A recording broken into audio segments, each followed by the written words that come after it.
sunlight hurts my eyes, and something without wanting love bears heavy on my mind. Then I look at you, and the world's alright with me. Just one look at you, and I know it's gonna be a lovely day.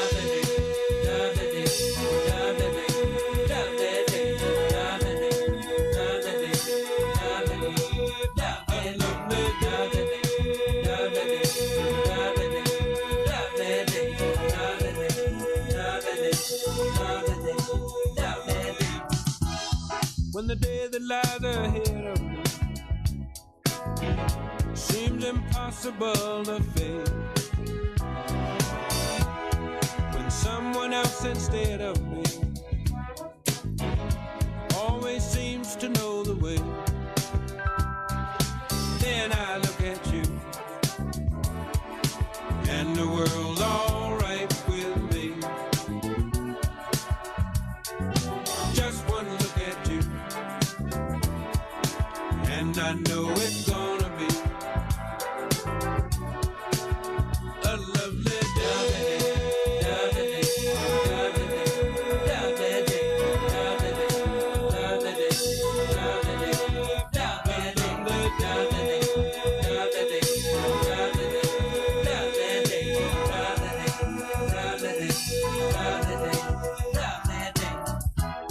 When the day that lies ahead of me seems impossible to face, and when someone else instead of me always seems to know the way, then I look at you, and the world's alright with me. I just one look at you, and I know it's gonna be a lovely day.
Wake up, everybody, no more sleeping in bed. No more backward thinking, time for thinking ahead. The world has changed so very much from what it used to be. There's so much hatred, war and poverty.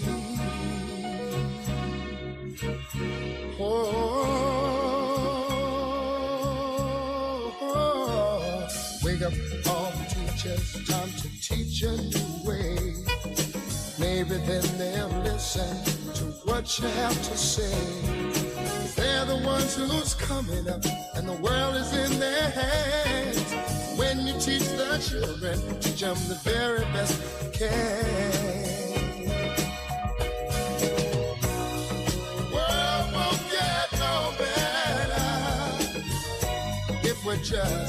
let it be.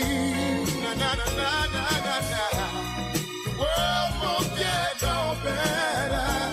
We gotta change it now, just you and me. Wake up all the doctors, make the old people well. They're the ones who suffer and who catch all the hair. They don't have so very long before their judgment day. So won't you make them happy before they pass away? Wake up all the builders, time to build a new land. I know we could do it if we all lend a hand. Only thing we have to do is put it in our minds. Surely things will work out. They do it every time. The world won't get no better if we just let it be. Na, na, na, na, na, na, na. The world won't get no better. We gotta change it now, just you and me.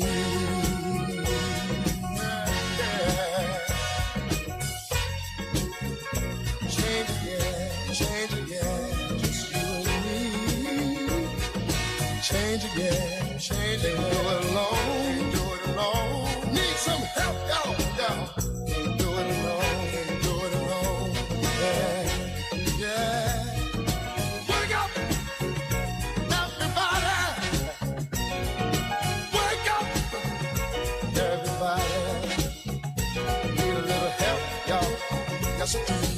Need a little help, said boy. Need some help, no, change the world, what it used to be.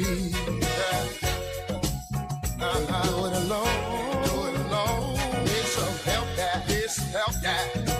Wake up, everybody. Get up, get up, get up, get up. Wake up.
each other.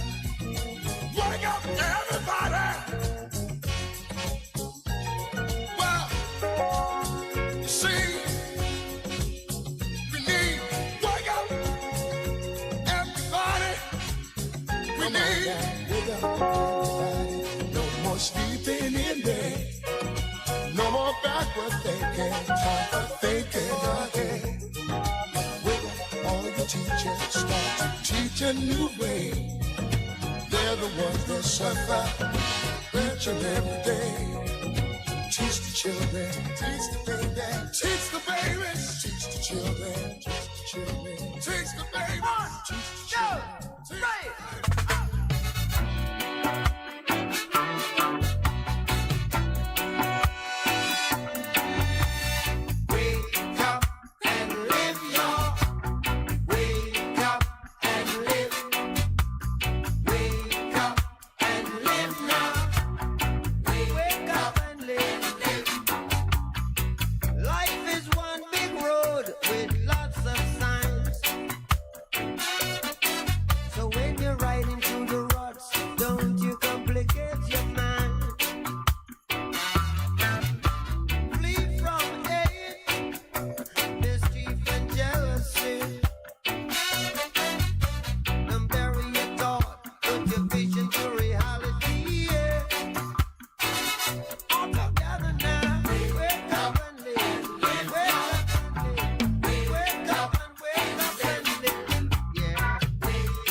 Tomorrow you're buried in a casket.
reality, yeah.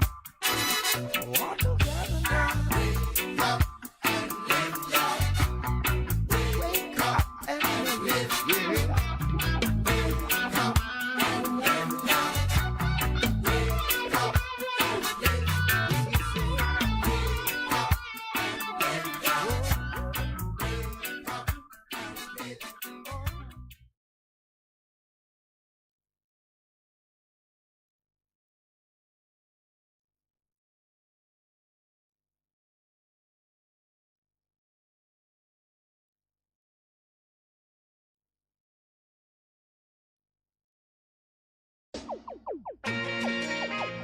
If Jah is by my side, I won't hide. No, I won't hide. Boom, boom, boom, this a junior. Boom, boom, boom, this a junior. Boom, boom, boom, this a junior. Boom, boom, boom. If Jah is standing by my side, then why should I be afraid of a pestilence that crawleth by night? If Jah is standing by my side, then why should I be afraid of a pestilence that crawleth by night? Your best you try to harm my and I, aiming to kill, but I love you still, 'cause you are here to make prophecy fulfilled. It's your will. No weapon that form against me, desire shall not be. Divine protection shall set my soul free. Talk to me. Jah is standing by my side, then why should I be afraid of a pestilence that crawleth? Bess100, 100.1, 100.3, 100.5, 7 and 9. Hey, yeah. Well, Lord,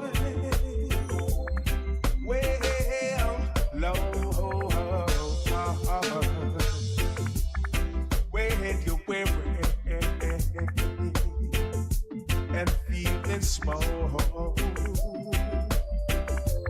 when tears are in your eyes, I will drive them home.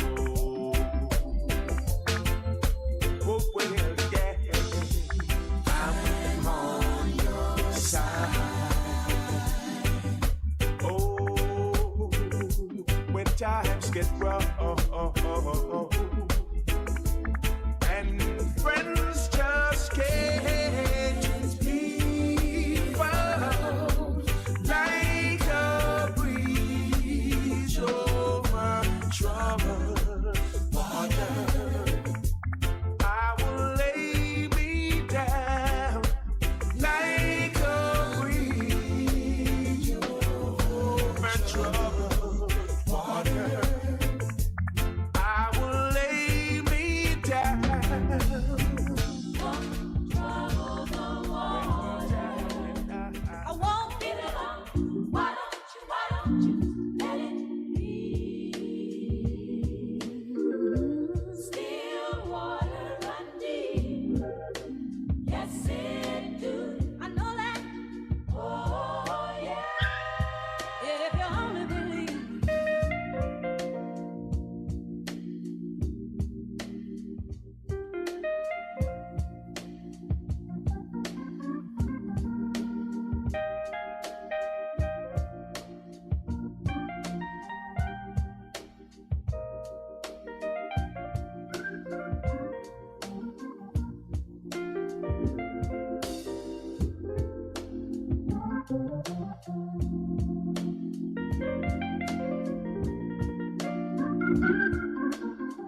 Don't trouble the waters.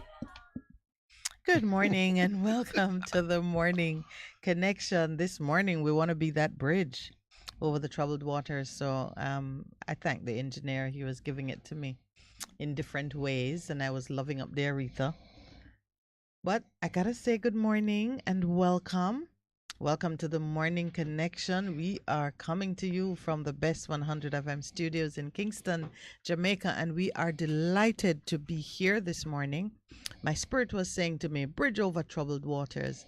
The waters are indeed quite troubled, and we need a bridge. Not everybody can swim, and some people don't even like water except when they bathe or they're drinking it, and some even then.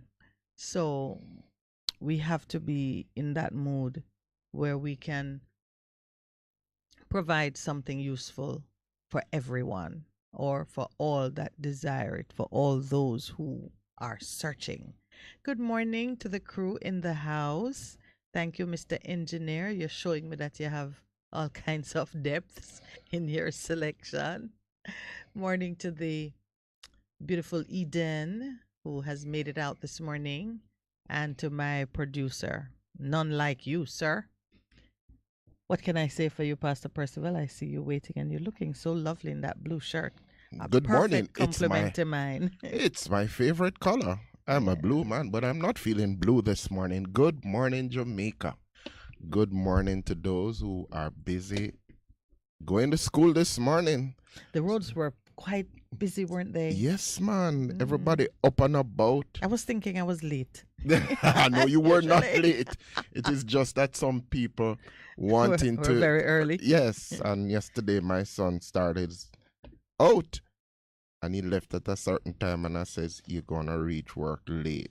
And he did reach work late. So this morning I know he's gonna get up early. He said, so much traffic. I say yes, because everything is happening. Everybody is busy about what they need to do. There's a hustle and a bustle. Yes, moving about. Morning, Wayne. Thank you for finding us online. Good morning, Delroy. Let's see. UK is well into the middle of their day. Yes, and after yesterday. After the movement. After the official. The official.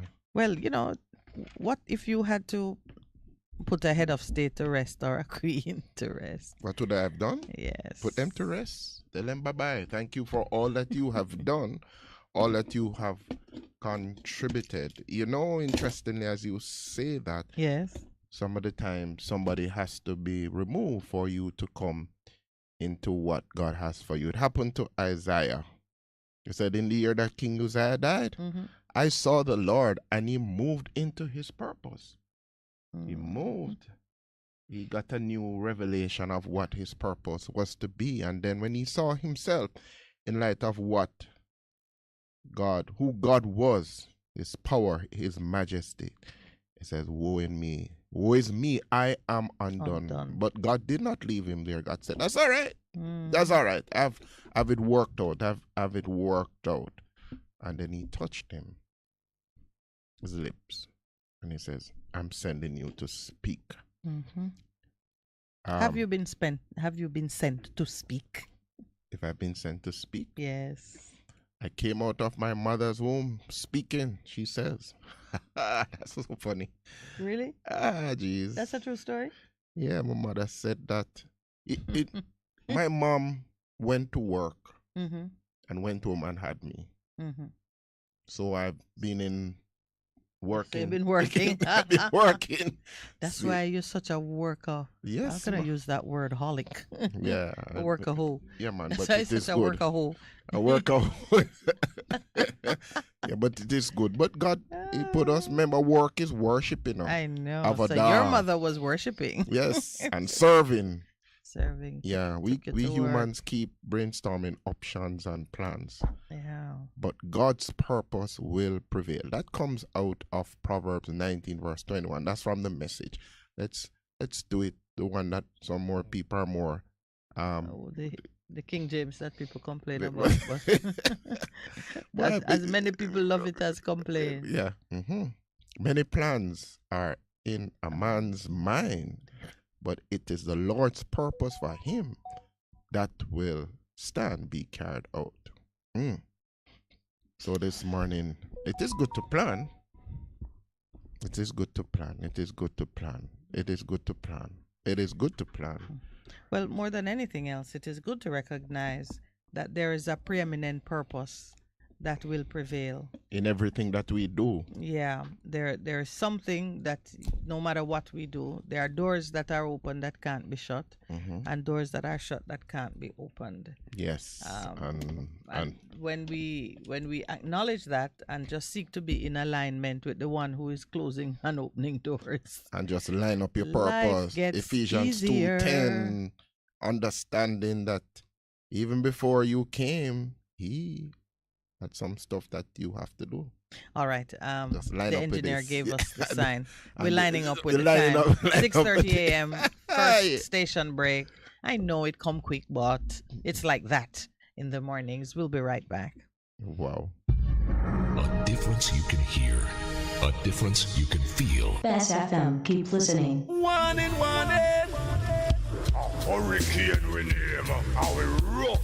Whether we are man hurricane or woman hurricane, we want you to know that we come here to mash up buildings, blow down things and take life, blood out this. We no rap, we no respect no one, so no take no chance with we.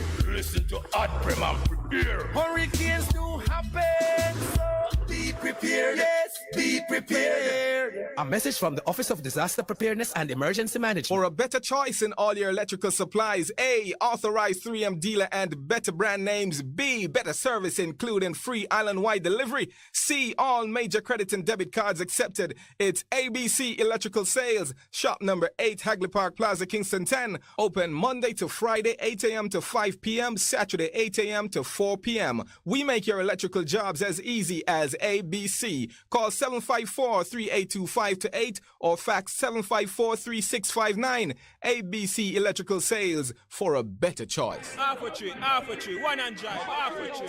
Bossy, how you do I take taxi star? Jano, I want to tell you, say, 2 months now, my transmission mash up, you know, and I check everybody and can't hear nothing positive. Yeah, hear me? You waste all that time I shop around and never call the experts. Winters Auto have them. Them have over 35 years of experience and them diagnose the problem and get back your transmission brand new. For them service excellent and efficient. Trust me, man. Yeah, hear me? Call them at 929-7040 or go to them at 106 Maxfield Avenue, Kingston 13 and talk directly to the boss. Just tell them I'm me, send you. You big star. Yeah, man. Respect my boss. Yeah, try and call you, cause trust me. Auto Spares and Repairs, good afternoon. What a relief. Bess100 FM is the authentic voice of Jamaica, promoting your prosperity with better vibes and better music. Let us promote your goods and services for you. Advertise with us. For more information, call our office at 876-276-8935. That's 276-8935. The Morning Connection is not your usual talk show. We aim to stimulate discussion and chart new paths to self-empowerment. So please join us, Minett and Percy, on The Morning Connection, Mondays to Thursdays, 6 a.m. to 10 a.m. on Bess100 FM. It's good, it's better, but nothing beats.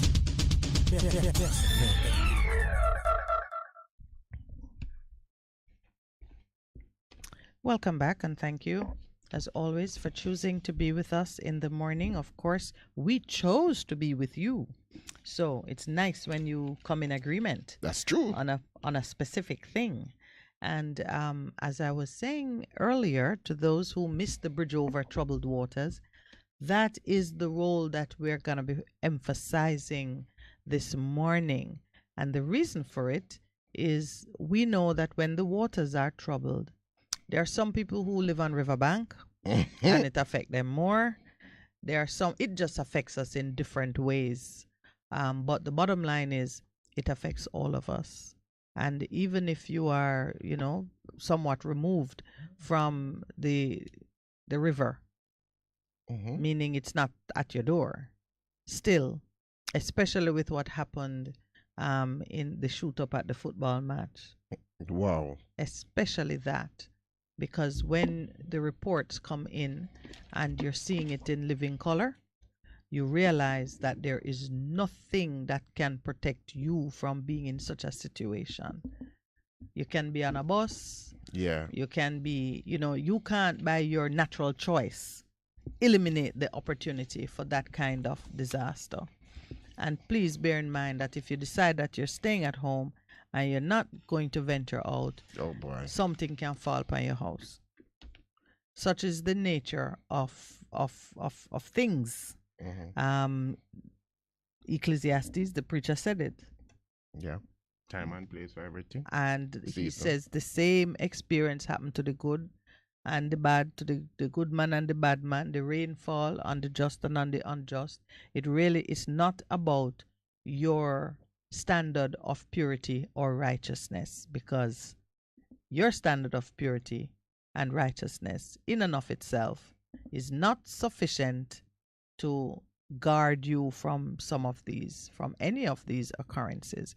It begins and ends with the Christ in you, the God in you. Yeah.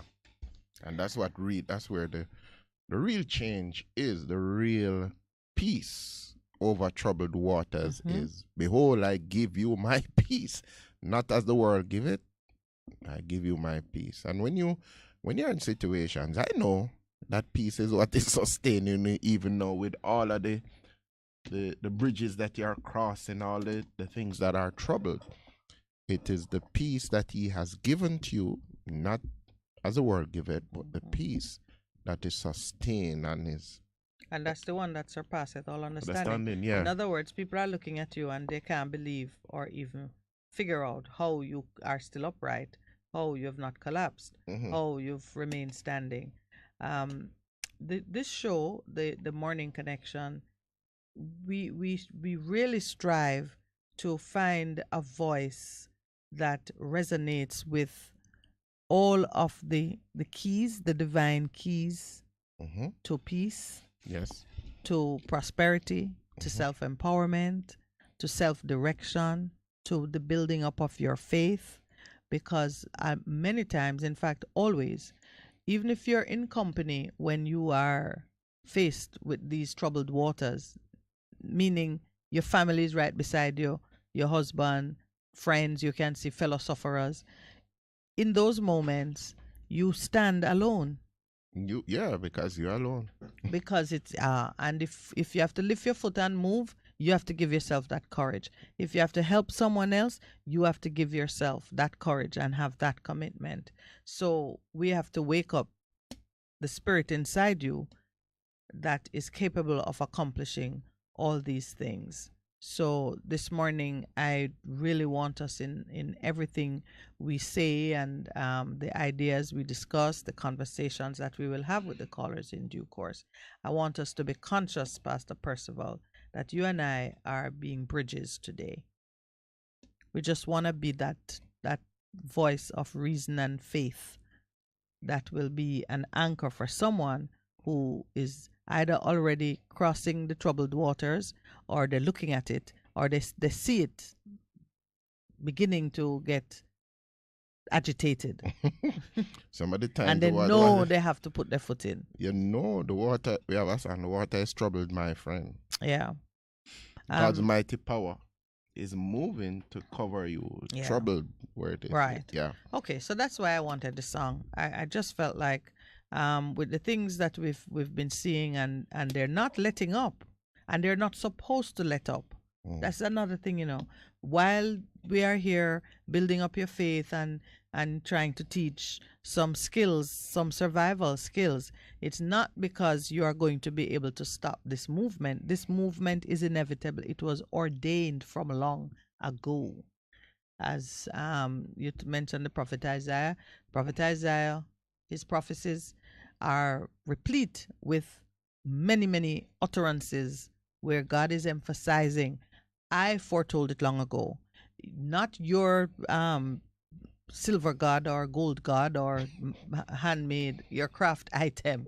They didn't predict this. They're not doing it. Do not be confused. Don't think that this is happening because some greater spirit has taken control of this world. This is as I planned it. Isn't that something? Because a lot of times we see things going off the tracks and we say, the devil is, and we forget that the devil is a tool, and the devil is here creating trouble so that you and I can find peace, our path to the peace and the reconciliation. Yeah. That's all it is. So when you see him, the more excited he gets, you should be thinking, I'm closer. I am closer. Because he knows he's running out of time. It's like if you watch a race being run and you see the contenders getting close to the finish line, and the man who is trying to get the goal, he's looking at the one ahead of him, and you can see him putting in more effort if he has it. Sometimes they pip the leader, pip the man on the line, on the finish line. So where come from? The man they're thinking gone thinking and relaxing, ready. And that man just run and pip him underneath him. All right. So the devil is like that. He sees you getting close to your goal. He sees you just about to hit the finish, and he begins to press. I'm press it, but if now go win, you don't win. You win. So you now need to know that don't matter if you glance behind and never glance behind. But if you feel the heat of the enemy on your back, just know, your neck. Yes, that he is really trying to catch you before you cross the line. Redouble your efforts and know that he can never catch you. You only catch you if you stop, quite frankly. It's like one of those. Only if you stop and decide that you are contending with him in some way. That's the only way you're going to lose. You just keep pressing. I tell myself that every day. This is a week in which I'm telling it to myself every hour. So in every situation, with prayer and petition, with thanksgiving, can you thank God, say with you now? Tell your request to God, and the peace that surpasses all understanding, you know where you get it from, will guard your hearts and minds in Christ Jesus. Your heart and your mind in Christ Jesus. Just thank him. Having conversation. He's coming through him, reminding you, hey, I've done this. Done this already. Trust me, I've been there, I've done that. Just watch me do what I need to happen. I'm I got deep in reflection a moment ago because we need to spend the right amount of time just considering what that incident in what's the name of the community? Spring Village in Old Harbor. Yeah, pretty close to where the Bess dress. We were in Old Harbor on Sunday, but we were we were determined to return home by a certain time. So we left ahead of we left ahead of it? Yeah, because it was in the 4 and we left somewhere between 2 and 3. Yeah. All right. I think it requires sufficient time in discussion and contemplation, so we have a right understanding of what happened in Spring Village. From the accounts of it, we know that someone came to do some kind of reprisal or hit, whatever it is.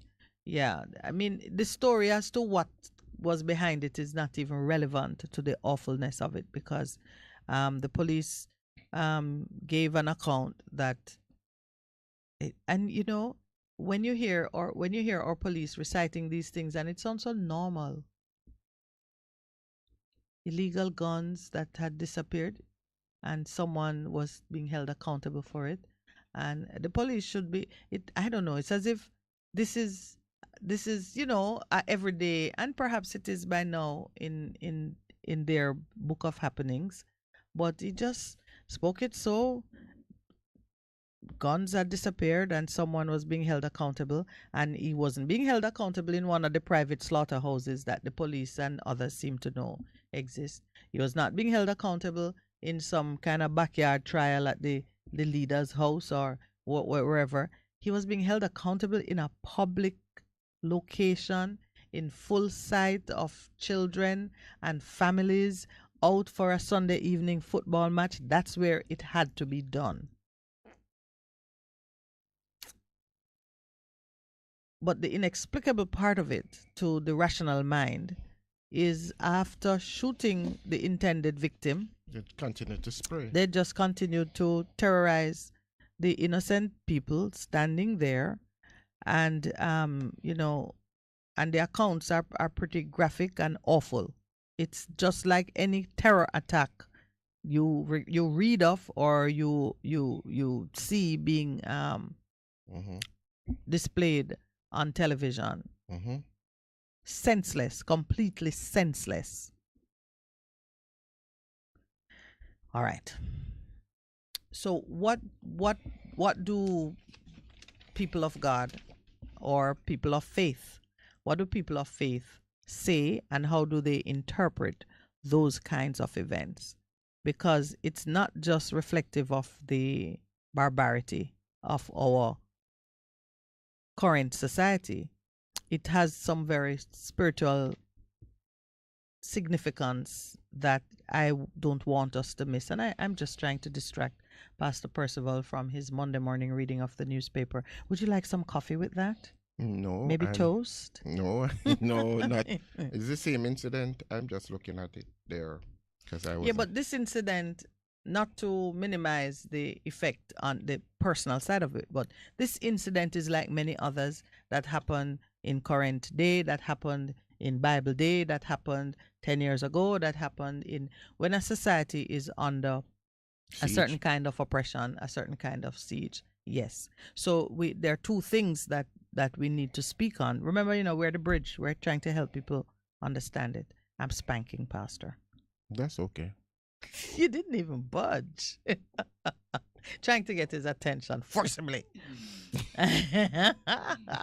Producer, open up your microphone and join me. So I'm listening. So Pastor can read the newspaper in peace. No, I'm listening to you, I want you to speak. I don't want you to just speak, listen. but you are laying a foundation. I can't respond. You are going. So I'm listening to what my co-host is saying. So Good morning. Yeah, I have to be listening to what you're saying, because that's okay a while ago. Came a little too quickly. What you mean? This That you smack me? yes. That's okay. Bless you. No, but I want us to look at to speak to the two sides of the event. One, that the devil is running out of time. He knows his time is short. Right. He understands that. So he's doing everything. So he's gonna with press his hard. narrative of fear, which is how he operates. Let's make that very clear to everybody. He operates with a narrative of fear, just unadulterated fear. We've seen that the last 2 years. It continues on in terms of what am I going to do? And then what it forces people to do is to just throw up their hands in the air and go, because the prize for him is to steal your faith. Right. To convince To you destroy that you. God is not able, Yeah. that the promises are not sure, that you can't do it, and that you are overwhelmed and he You're doesn't helpless, love you. and there's no help. There's nothing to happen. You're going to drown. You're dead now. Mm-hmm. So you're standing on the field and you're hearing gunshots. And as far as you're concerned, they're coming right at you. And the next thing you know, you can't leave your yard. Every man you see, you treat him with suspicion and paranoia. When you interact with persons, instead of being loving and kind, you're brutish and short, and you become, and everybody, because it's just a whole mess of hostility and chaos. Which is what he wants, which is how he operates.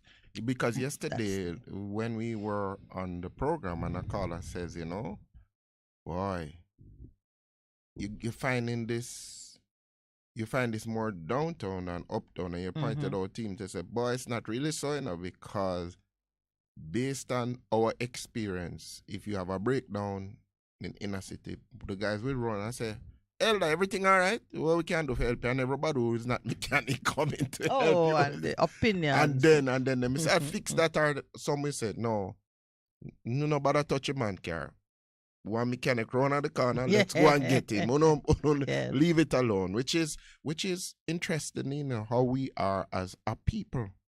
We're helpful, bad. No, man, it's how we are. It is in our DNA as a people to be helpful. To be hospitable and helpful even when we don't know nothing. We still want. In fact, you know what I've discovered? The greatest chance of hostility coming out of any such interaction is if you start to disagree with the people's expertise. Yes. If you start to reject help. I see. If you start to behave as if you can't and they and not.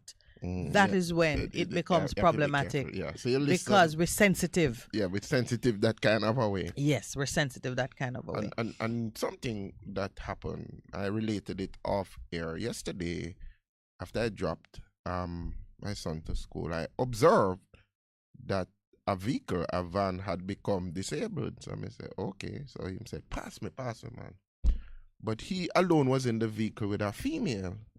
I said, no, man. I park my car, I go help him and push it out. But you know what I found so very disheartening? Is that a lot of people, children and were just walking past, and I'm going, not even one of them come say, what we can do? In our days, we see that we find it as for help. It's a nice adventure, exciting. Yeah. But it is something that has crept into our society, and we have to be so careful. But everybody is focused on themselves. But let's dig a little behind that surface, because coming out of even an event like what happened on the weekend, persons have become fearful. They want to mind their own business, because if you put your nose out, it gets chopped off. We are no longer teaching our children that it's okay to help and to stop and to listen. Long time I know, not take up nobody upon road. Don't do. There are some do nots that have crept into our culture by reason of the fear, the paranoia, and as Righteousness was saying, these things really do happen. People really do get assaulted and abused and hurt in some of these areas. So it becomes hard for a parent to really guide a child who has to go about the road and so on, that it is okay to be helpful. Yes. And sometimes the children not mature enough to suss out when it is safe. So we tend to tell them it better come straight home. Not do anything. Don't do anything. And to the onlooker, and over time, it becomes rudeness, unkindness, lack of empathy, because instead of us being able to teach our children to be helpful and loving, we've had to teach them to be fearful and to protect themselves. You know, when you consider that nonsense that the Minister of Education seemed to have endorsed, that the girls need to be in long dresses in order to keep away predators. That's how we reach now, you know. We're at this stage now where we're probably just gonna dress them in the Muslim hijab. No, we're not going to do that. No, but I mean, but I tell you, when you put the dress long and the child is still abducted, what are you gonna do? Wrap her in a bag? Well, we don't know. But I tell you something. Yes. And this I know for a fact. It became one school deliberately told the ladies to move their skirt down. You know what was happening on the buses? The girls would sit in the laps of the boys on the buses and be having sex. That's a serious thing. With the long skirt? No, it was shorter before, but then said to prevent it, they said you have to pile it up so we see that something is happening. I found it when it was related to be a young lady, said that is what they told them to do, to that them don't yield to temptation. I say, oh boy. So it speaks to other things, you know. You look very perplexed, but very. But it's true when you're out there and young ladies can call you and say, why up school in Park? I won't mention the name of the school. They moved it down because they were getting these major reports in terms of the boys and the girls and the bus and the back seat. Oh wow. It just went out of control. That even some of the times the dean of discipline had to be looking, just going in the buses ad hoc just to do checks to see that they're your young ladies were behaving themselves. But I tell you, that go back to a major thing that you spoke about, which is with parenting in terms of saying there are some things you can't do. It's not acceptable. And it goes back with the training that you get at home. I must tell you that in all my years, You've never heard that? I had never regarded the length of my skirt as a contraceptive. It looked like that's what that was the logic then. I'm just It's just strange to me to hear that this is how you would be this is a way to address purity. Mm-hmm. Yeah. That you are, so what's in the mind? I mean, is the skirt fault? No, I don't anyway, think it's the skirt fault. Let's not. But I'm just saying to you in terms of what was happening. It was happening, and a shortcut was to just say, listen, man, make those skirts long. I just figured that if the skirt is long, it could allow you to be more discreet in your misbehavior. Yeah. That's what I was thinking, that a long skirt is more of a risk. But you have to flip it up. All right, Pastor, I see you have worn skirts. No, I'm not wearing skirt. But I'm just going back to... Pastor was actually beginning a demonstration here. It's quite funny. Saying, but I'm a bit of a Puritan sometimes. I don't... And I went to an all-girls school. I never took bus. So, so the shenanigans that happened. No, that happened in a bus. I remember going to school, we would just marshal off the back seat of the bus as boys. Oh. We decide who come to the back. So it was the schools, the boys' school. And girls were sitting on the laps of boys in the back? It would happen some of the times. Okay. And when this is in the 70s, 80s, so it's not a new thing. It just become more pronounced. I mean, I may I just say something that might shock you a bit? What's that? Sex is not a new thing. You know that. I think it was around in the 70s. It didn't start with generation but it's Z or X or whoever is running the troops today. Yeah, but the point we are making is the narrative of fear that is out there is kind of corralling us to behave a certain kind of a way. Would you agree with that? Yes, yeah. And that's it's really what I was hoping we could focus. Yeah. Yeah. And so if we understand that the only thing that can overcome fear is your faith and your belief in what God has said, because that's how he uses it all the time. Well, he says perfect love casts it out all fear. That's how that's the antidote.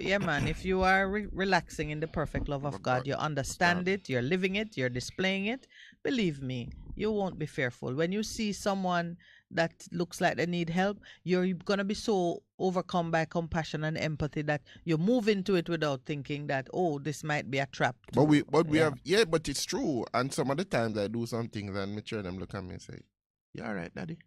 Afterwards, you yourself kind of say, "Did I just do that?" Yes, but is. It's because you live in the perfect love of God. Yeah, because it casts out all fear. And I had to say it last night. A group of us were speaking as gentlemen, brothers, and we're just relating stories as it was. One of them said to me, we really have changed, because if somebody fell down, we would move to help the person. Now, the thing is, everybody go for them cell phone to tape it and to... And you're going, really? Where is our humanity? Where is our compassion in terms of helping somebody fall down? We run to help the person. Everything all right? We look on, we take out our cell phones and we run in our YouTube. And I'm saying, glory. We've seen it so many times. Yeah. Accidents. Instead of trying to help people, everybody gone for their cell phone to be doing what they think is nice. That's can be nice. That's callous. But each time I see it, I wonder what has broken down in the mind. I think two things. One, I recognize that getting the information out, sometimes it's what brings a solution and the right attention to a very bad situation. So I realize that persons have begun to feel so powerless about their own ability to affect something that is happening right at their feet that they think the only thing they can do is record it and send it out. And then I think, okay, maybe the devil meant it for evil, but God has turned it to a good purpose, because you, in the moment that you're doing it, might not even be thinking consciously through, why am I doing this? You may be thinking it's entertainment in that I'm sharing. But there needs to be a balance. When you share it, all eyes hit it, and the right pair of eyes see it as an opportunity. It really is no different from when the news media, go down on a situation hard and put a report in the paper that might or might not. It's hurtful to some people, and it might bring. There were 2 stories in yesterday's paper, for example, that I made a note of because I wanted to see how we could help. There's a young lady living in very poor situation with her 2 kids, and they had gone to one of the Prime Minister's ribbon cutting or speech making occasion in the hope that he would see them and bless them with one of the houses, the welfare thing he's doing. And another was of a young lady whose son has cerebral palsy. And she was looking help to have him returned to some treatment center where she said she has had to quit her job to look after him and so on. So sometimes turning a spotlight on a situation, you may think it is entertaining, or maybe you genuinely just want to share and say, oh my God, look at this. This person needs help, because that's the only thing you can do. For this morning's bridge tip, do not forget that there is always something you can do on the spot, even a word of comfort, even whatever it is that you can do. Your hands have value in every situation. It's time for the 7 a.m. break. When we come back. A difference you can hear, a difference you can feel. Bess FM, keep listening. Sourcing textbooks for children is not always an easy task. Ask any parent or guardian and they will tell you it's one of the most eventful activities to be undertaken for back to school. It's part of the reason the Consumer Affairs Commission CAC continues to assist with information on the industry through its annual textbook survey. The findings from the latest survey were recently released. Stick around for what you'll need to know about sourcing textbooks for your child this academic year. Textbook prices have gone up by 8.5% based on the CAC's survey conducted in August. However, buying them in Kingston could save you a few dollars as they're a little cheaper in the city when compared with bookstores in rural areas.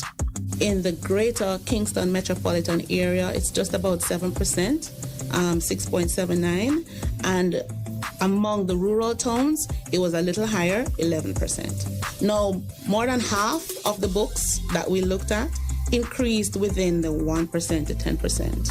So we have a nice little bell curve. Most of the prices, most of the increases are right there in the middle between 1% and 10%. And then almost a quarter of the books increased between 11 and 20%. Director of Research at the CAC, Raquel White. Consumers in the corporate area are benefiting from lower prices as more bookstores are available. With regards to what would explain the differences? In the greater KMR, there are a lot more outlets that are concentrated together. So the prices will definitely be more competitive. But when you're looking at prices across parish lines, you may have 2 outlets per town, you will find that there's far more variation. You're looking at island-wide spread as opposed to concentrated in the Kingston and St. Andrew, Port Morris parish town. There are some consumers benefiting from reduced prices, including those targeting books at the Caribbean Advanced Proficiency Examination CAPE level. There were some reductions, thankfully. Just over 1/10 of the books that we looked at reduced between 0.1% and about 10%. The largest reduction was about 21% by one of the Cape books. It's the Caribbean Sociology book. Now, we couldn't really explain why there was a reduction, but what we know of this book is that it has various ISBNs and it is published by various authors. So dependent on which version is in the bookstores, it would change or bring down the average price of the book. The difference between the lowest priced book and the highest priced book was looked at in the study, with texture found to be a major pricing factor. Mrs. White says softer cover books were cheaper compared with those having a hard cover. On average, there was a 36% difference between the highest and the lowest price. That's island-wide.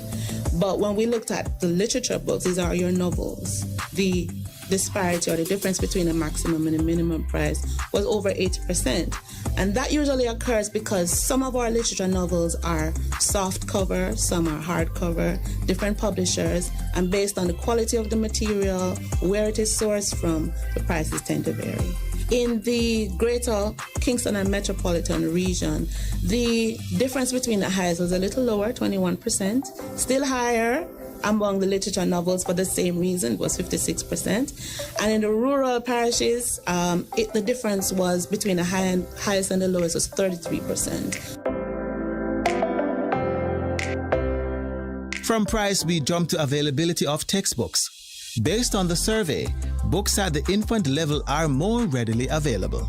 But generally, the other levels, which are your primary and secondary level books, they were not as readily available as the infant level books. And at the time of the survey, a number of bookstores had indicated to us that by the end of August, early September, they would have had their new stock. So we're hoping that when the parents go out, they'll be able to get the books they could not get when the survey was done. Director of Research at the CAC, Raquel White. The data also showed little to no difference on the cost of books online. Parents can also get access to used books at lower prices. For more information on the survey, you can visit cac.gov.jm or the CAC's mobile app on the Google and Apple Play Store.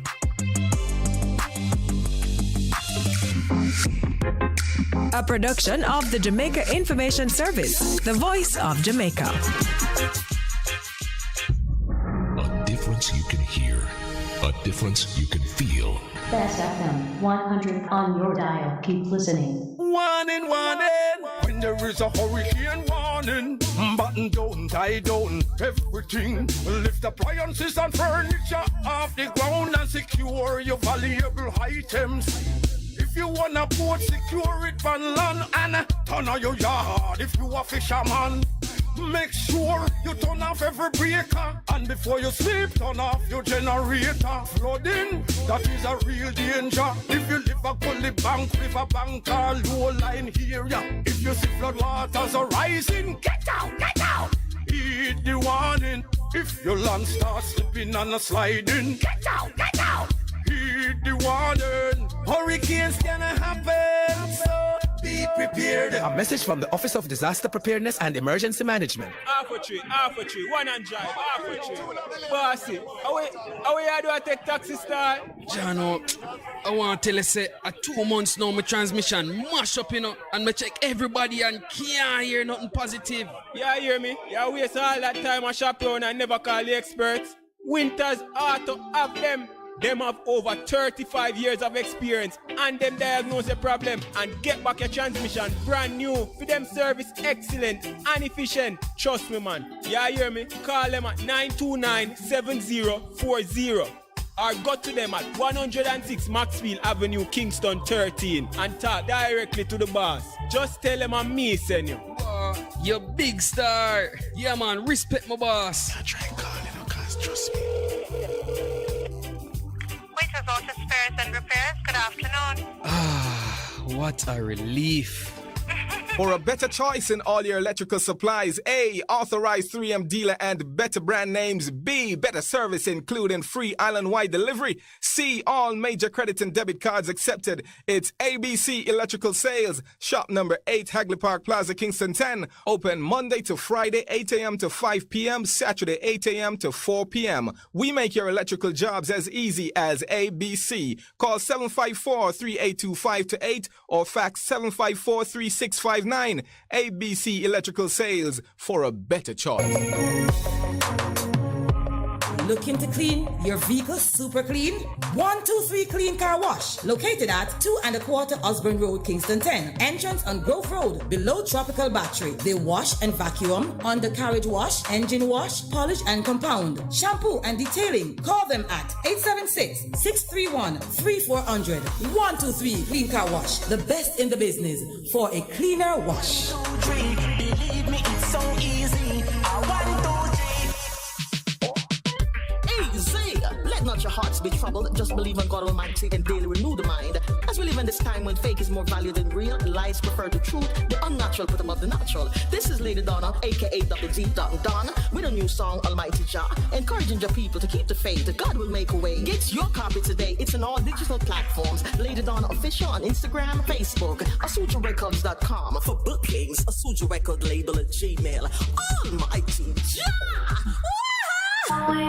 What should a taxi service do for you? On-Time Taxi Service is more than just a ride to the other side of town. They offer clean and spacious vehicles, reliable service, and promise to always look out for their customers. They'll come when you call and take you where you want to go on time. From anywhere at all. You can call us on 926-3866. We are something special on the road. Bess100 FM is the authentic voice of Jamaica, promoting your prosperity with better vibes and better music. Let us promote your goods and services for you. Advertise with us.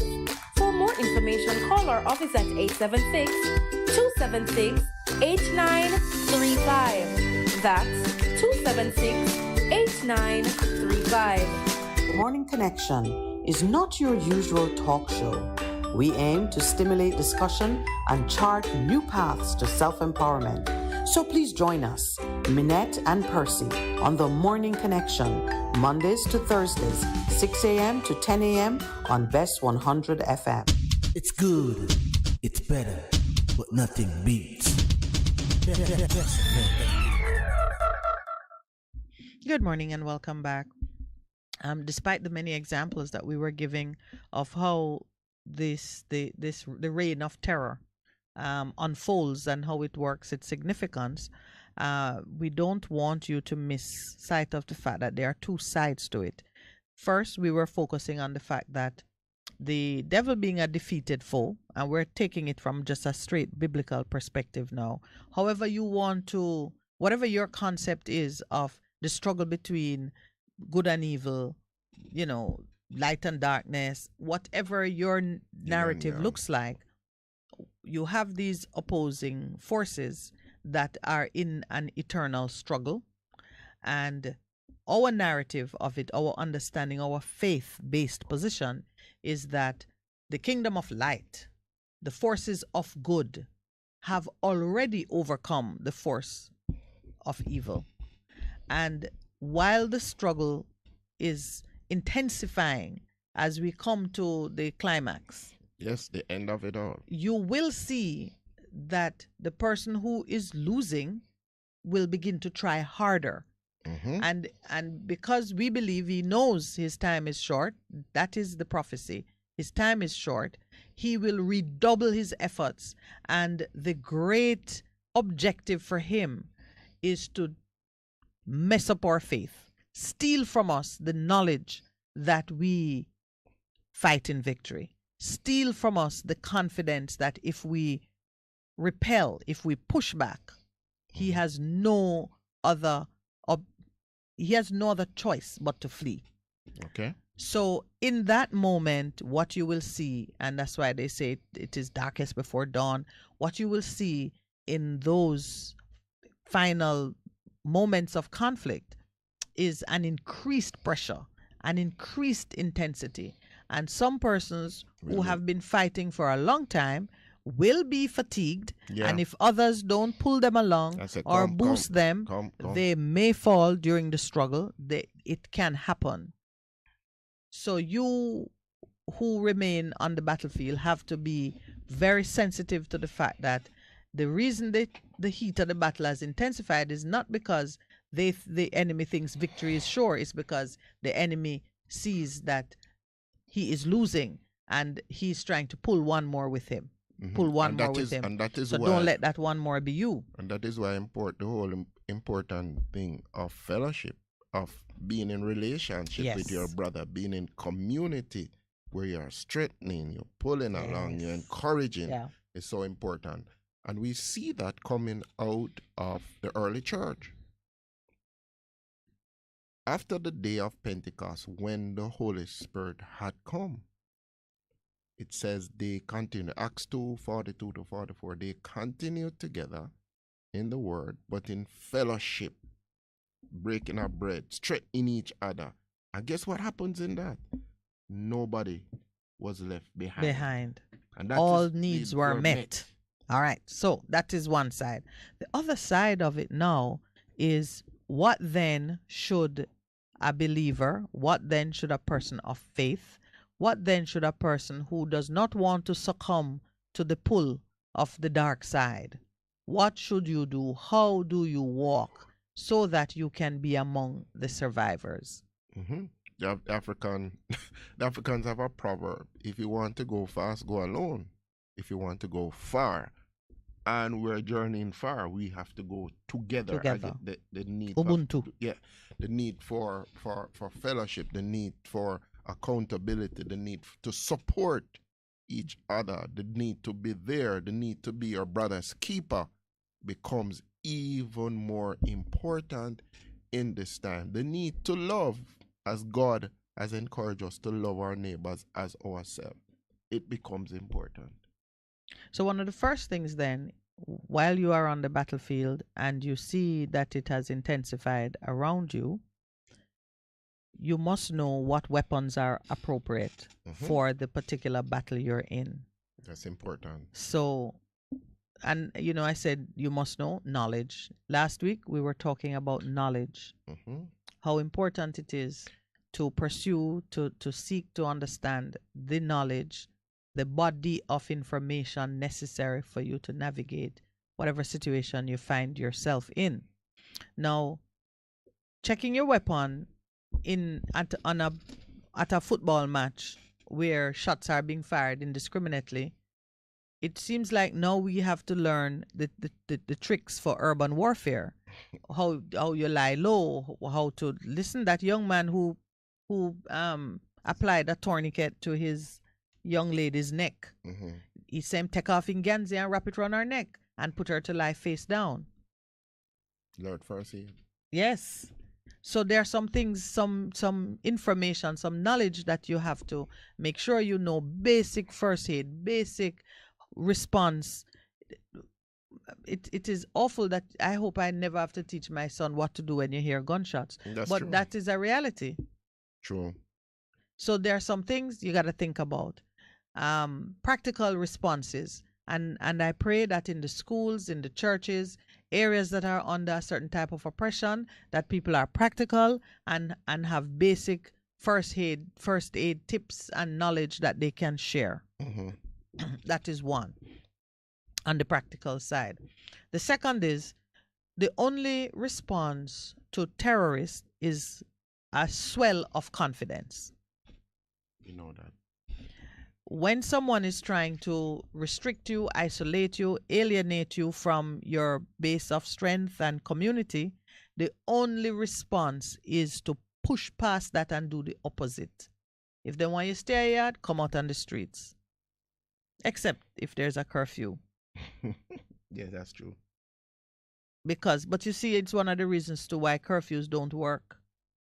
Because when you lock people away and keep them out of you isolate them, saying you're keeping them out of harm's way, you're actually further eroding the relationship That's and why the the confidence. lockdowns never work. That's why the lockdowns don't work. And I'm speaking, I'm not speaking as one who has studied the matter as a science. True. I'm speaking from a very maybe common sense and humanistic perspective, but I'm speaking truth in terms of how it applies to me as a human being. Because these scientists, these we them study.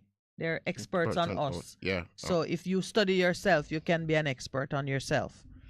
But I do see that those strategies of alienating and locking down will not have long-term effect and may create more long-term damage than anything else.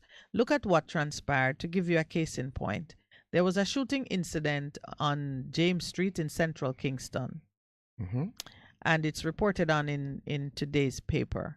The account given by onlookers is that a police car was parked apparently in its usual place because central Kingston has been under careful guard since, I think, January. So the car is parked, the police car is there, and the policemen are in the car.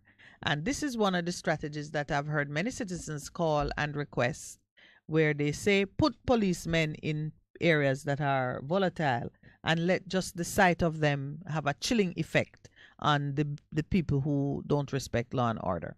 So the policemen are there in their position. A young man who had left the community because of trouble and feeling, I guess, that the trouble had settled enough was back in the community on the streets.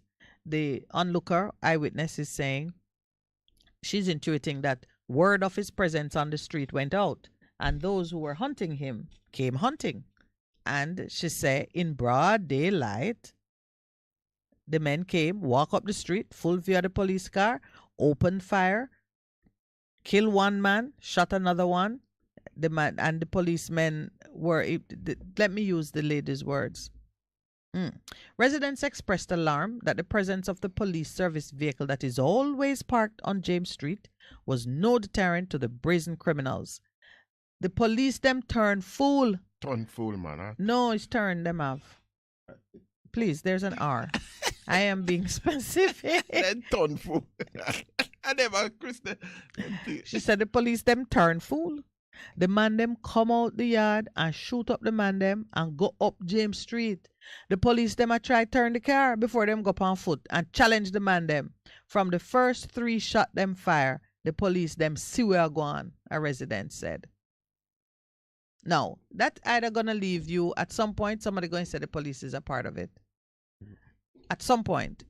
Because when regular citizens without training in urban warfare gonna tell you that the man them walk gone and the police had tried pursue them in a car and can't even turn the car, perhaps by the time it was all done, the men had melted into the concrete. That is what happened in broad daylight in a community in Kingston. And to make our point, the people said never did there. The residents said they were no longer safe, even in their yards. And the police are pointing out that the residents don't cooperate with investigators. Isn't that a catch-22 situation? Yeah. Because if you believe, you know, what would I embolden the things, you know, if the police say they boy them and go after them, and did the shoot to kill. Yes. And so that's why, like, you end up saying, now, what's really going on? Because maybe you can't put junior police in that situation. You have to have seasoned police. So you have a car that is parked. What is the car there for? Why are you putting a presence in a community? And when the very thing that you're supposed to be preventing take place, you are incapacitated, or, as them say, a ton fool. So now you're looking at some other issues. Yeah, because there are other issues beyond what you see. Because this static, it's all over the place. If you drive down Red Hills Road, if you are driving some communities or hotspot, you see a police vehicle that is parked strategically at a place at what you'd call the borderline, the borderline. So you see it, say, do anything. But these... So you might as well leave it empty. these people are brazen. This is the all of them are brazen. The ones in Spring Village were brazen. They are all doing things in plain sight. But you know what caught my attention? The words that were used to describe the citizens' condition. The incident, which occurred about 4 p.m. on James Street, broad daylight, has caused residents to be cowering in fear, dreading another explosion of gang warfare between the two most notorious factions in the space. It's the name that them have. Oh Lord! I don't even want to repeat the names because some of these names, which are a condemnation and a curse, should be just blotted out. When you name your community, that way, and then I'm sure the air anyway, whatever. But you see, let me and some people don't even understand what is happening. I remember years ago, I did an intervention working with the young men. It was an at-risk youth program, and we're doing skills training and so on. And we couldn't accommodate everything, so we decided we'd lease space from another institution in the community and think. And when a young man come to me and say, boss, elder, whatever they refer to me as, Prince, if you go up the road, me can't come. When me say I want community, is one constituency, and say, not going up that side, boss. Because if I go up there, they're going to kill me. And we're talking about it's not even 100 meters away from where the school is. So when they say they live in cowering in fear, in literal fear, in terms of what has happened, in terms of what has happened is the splintering of gangs in communities. But there is a solution. Of course there is. There is a solution. Of course there is. There is a solution. Of course there is. Say it again. There is a solution. There is a solution. I'm not joining you with it. No, there is a solution to what is happening on the ground that I believe that the citizens of this country across in Westmoreland, in Central Kingston and so on, that we're going to have to working with the law and order to take back our communities. And it begins with restoration of trust. Because if there's no trust and you can't be trusted, then how are you going to work with the persons? Because you don't want to have extra judiciary killings or systems of justice any place at all. It becomes important. And Father, even as we continue to seek answers, we ask for the revelation and the inspiration in order to deal with it. Because you have made declarations over this nation, and we are not going to allow for the Prince of Darkness to push us into a corner that we cower in fear. But we will move forward in faith, believing that there indeed are solutions to every problem. And we know the first thing we had targeted is that it begins with knowledge. Acquire the knowledge that will give you that sober mind. Scripture does say that we are not given a spirit of fear, but of love. We're given a spirit of love, power, sound mind, and a sound mind. So once we know that love casts out the fear, okay. So now you're fearless, but you must have knowledge of how to move with a sober mind. Your sober mind is what's going to bring to the forefront of your imagination the things that you can do, the things that you should do. Like that young man who gives the account of taking off his shirt and wrapping the wound and putting his lady in a position that would minimize the bleeding. And then he said she was calling for her children. This is love at work again. She was calling for her children, and he knew the children were there, and he then went to get the children so that his family could be secure. All of that is love in action. And the presence of mind which he exhibited comes from that place of a sober mind. When you maintain your sober mind, you don't panic. True. So you're not running about like a headless chicken and an easy target. Which is what has happened. Yeah. It's in a lot of situation. So you see these things, and now it is time for our communities to be for us to train them. I'm gonna say train. They have to be sensible about how to survive and how to move when you are under attack. Of course, if you can change location, naturally, who wouldn't do that? Because some places are cursed ground and you don't have the weaponry to break the curse. So if you know you don't have the weaponry to break the curse, that's why you see some people just flee, leave the community, leave the area. And sometimes they're told to move. Do not believe that when you move, you're giving in or you're giving up. Mm-hmm. Case in point, when the danger was moving too close to baby Jesus, the angel said, take him to Egypt. For the time being. For the time being. Egypt is both a place of disaster and a place of refuge. It is. Many persons have been hidden in Egypt so they could come to maturity and move back onto the stage where they are destined to do their work. So when you're in a community like that and there is a certain type of risk, don't feel that leaving it is giving in or giving up.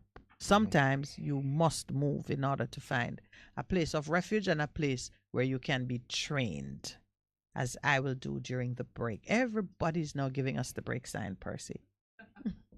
Time for us to break. And they're not providing any coffee or donuts. A difference you can hear. A difference you can feel. Bess FM, keep listening. One in. A hurricane we name. How we rough. Whether we are man hurricane or woman hurricane. We want you to know that. We come up and mash up building, blow down things and take life. Blow out this. We no rap. We no respect no one. So no take no chance with we. Listen to Hot Prem and prepare. Hurricanes do happen, so be prepared. Yes, be prepared. A message from the Office of Disaster Preparedness and Emergency Management. For a better choice in all your electrical supplies, A, authorized 3M dealer and better brand names. B, better service including free island-wide delivery. C, all major credit and debit cards accepted. It's ABC Electrical Sales. Shop number 8, Hagley Park Plaza, Kingston 10. Open Monday to Friday, 8 a.m. to 5 p.m., Saturday, 8 a.m. to 4 p.m. We make your electrical jobs as easy as ABC. Call 754-382-528 or fax 754-3659. ABC Electrical Sales, for a better choice. Veteran Printers for all your printing needs. We specialize in calendars, flyers, brochures, and more. Call us today at 968-7506. That's 968-7506. Or visit us at 4 East Bloomsbury Road, off Hagley Park Road. Veteran Printers, your best choice in printing. Half a tree, one and drive, half a tree. Bossy, how we do I take taxi style? Jano, I want to tell you, say, 2 months now, my transmission mash up, and I check everybody and can't hear nothing positive. Yeah, hear me? Yeah, waste all that time I shop around and never call the experts. Winters Auto have them. Them have over 35 years of experience and them diagnose the problem and get back your transmission brand new. For them service excellent and efficient. Trust me, man. Yeah, hear me? Call them at 929-7040 or go to them at 106 Maxfield Avenue, Kingston 13 and talk directly to the boss. Just tell them I'm me, send you. You big star. Yeah, man, respect my boss. I try and call you, cause trust me. Waiters Auto Spares and Repairs, good afternoon. What a relief. Bess100 FM is the authentic voice of Jamaica, promoting your prosperity with better vibes and better music. Let us promote your goods and services for you. Advertise with us. For more information, call our office at 876-276-8935. That's 276-8935. Morning Connection is not your usual talk show. We aim to stimulate discussion and chart new paths to self-empowerment. So please join us, Minett and Percy, on the Morning Connection, Mondays to Thursdays, 6 a.m. to 10 a.m. on Bess100 FM. It's good, it's better, but nothing beats.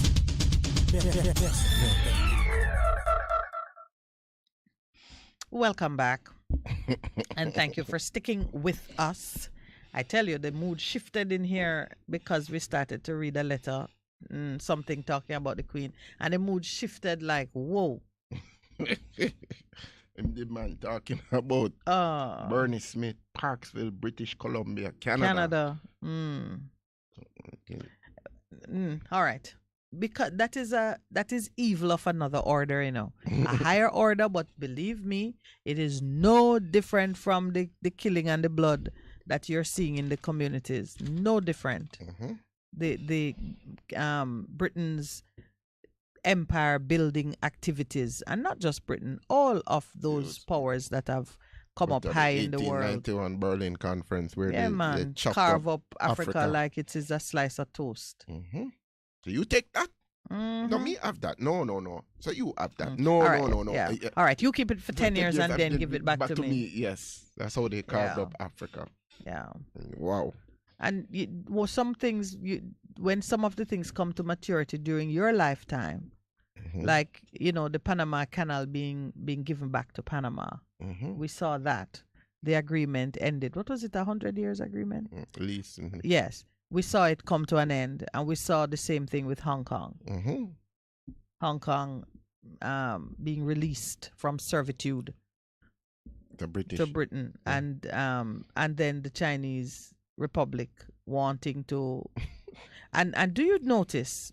It is an aside, but not too random.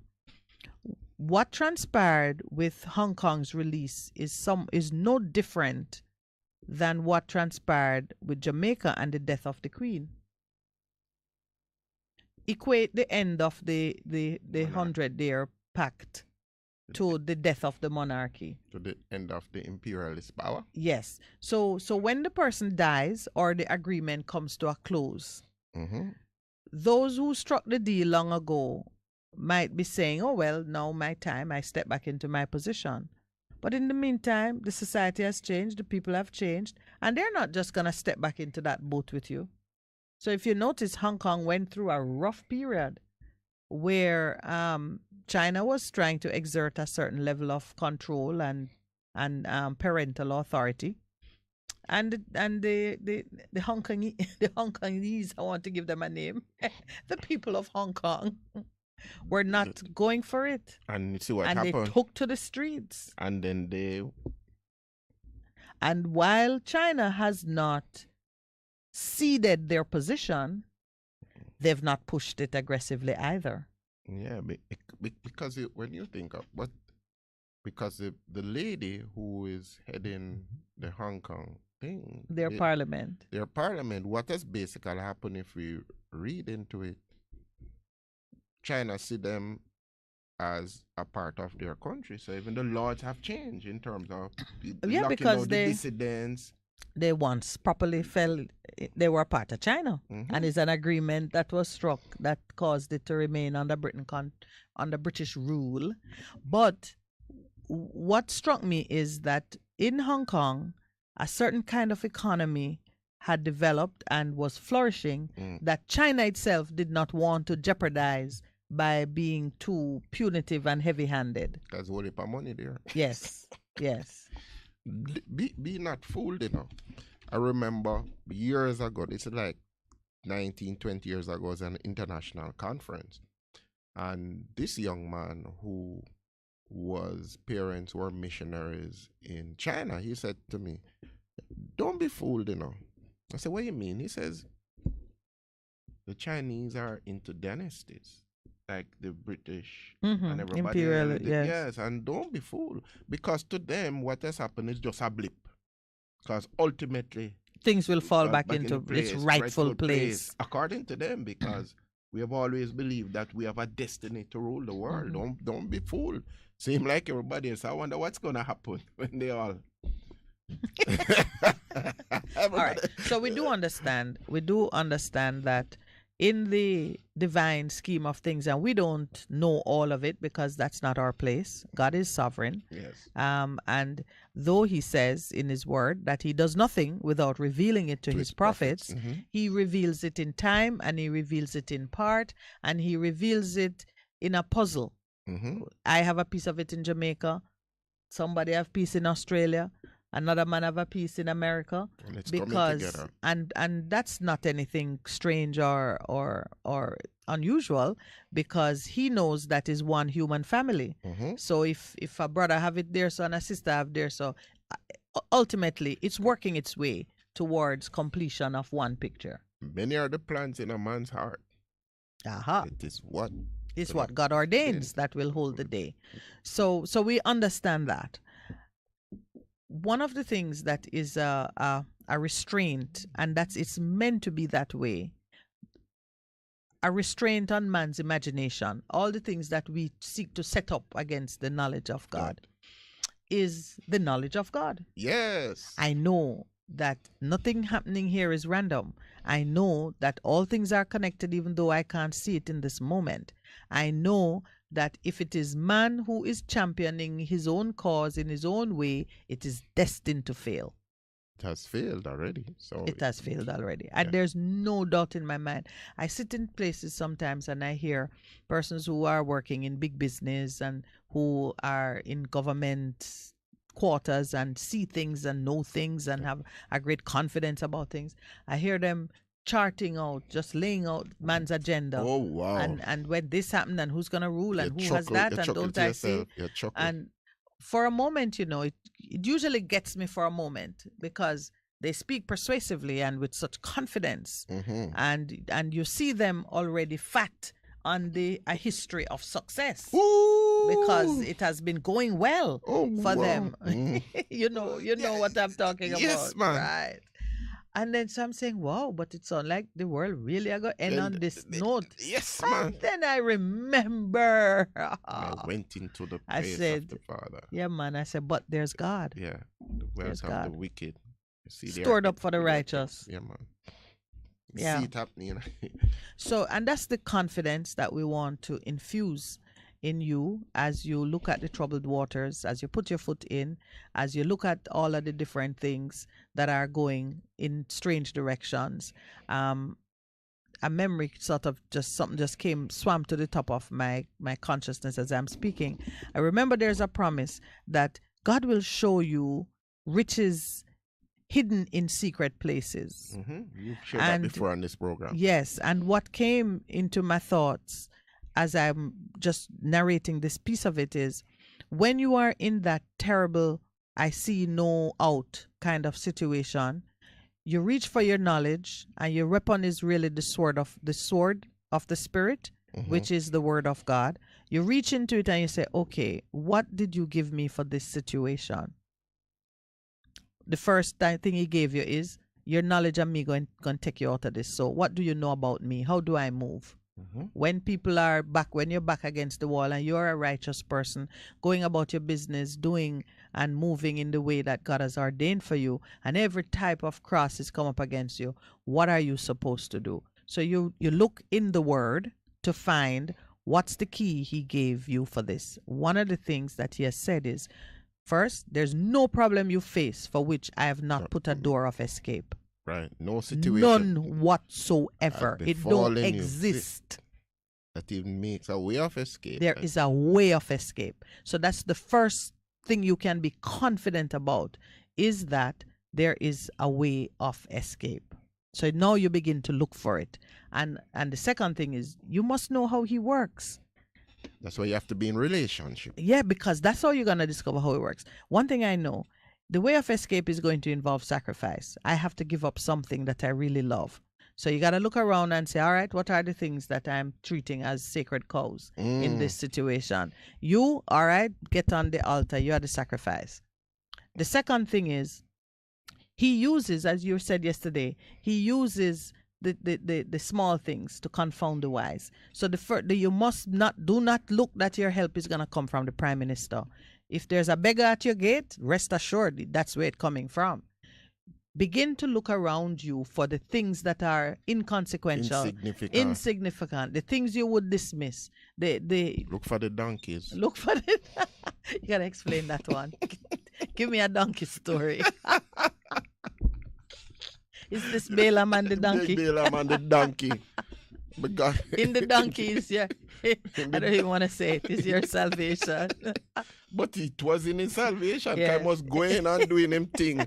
And the donkey said, no, me not go. Because if me go down there, say, you are go dead. And the two of them are dead. So, I am not going down there. So if you want to go and then and God makes the situation, they provide the solution. And he said, no, man, it can't be that. Yeah. And God made the donkey talk to you. Mm-hmm. So look for the donkey. Look for the donkey coming and speaking to you. And, you know, I remember, and some of the times too, I can share this. I remember the person who you least expect to be your answer is the person who comes and helps you. So here am I remember this so very vividly. Just into ministry full time, expending all the resources, and then we have a light bill we need to pay. And I remember my wife is saying to me, we have a light bill, and if you continue like this, what is going to happen? We're going to cut off the light. That time, Danny was a baby. So I go to the office now, and this young lady comes into the office. And I'm saying, okay, what is it? Because somebody I was working with to help to mentor. And she says, hey, here. I'm saying, what is that?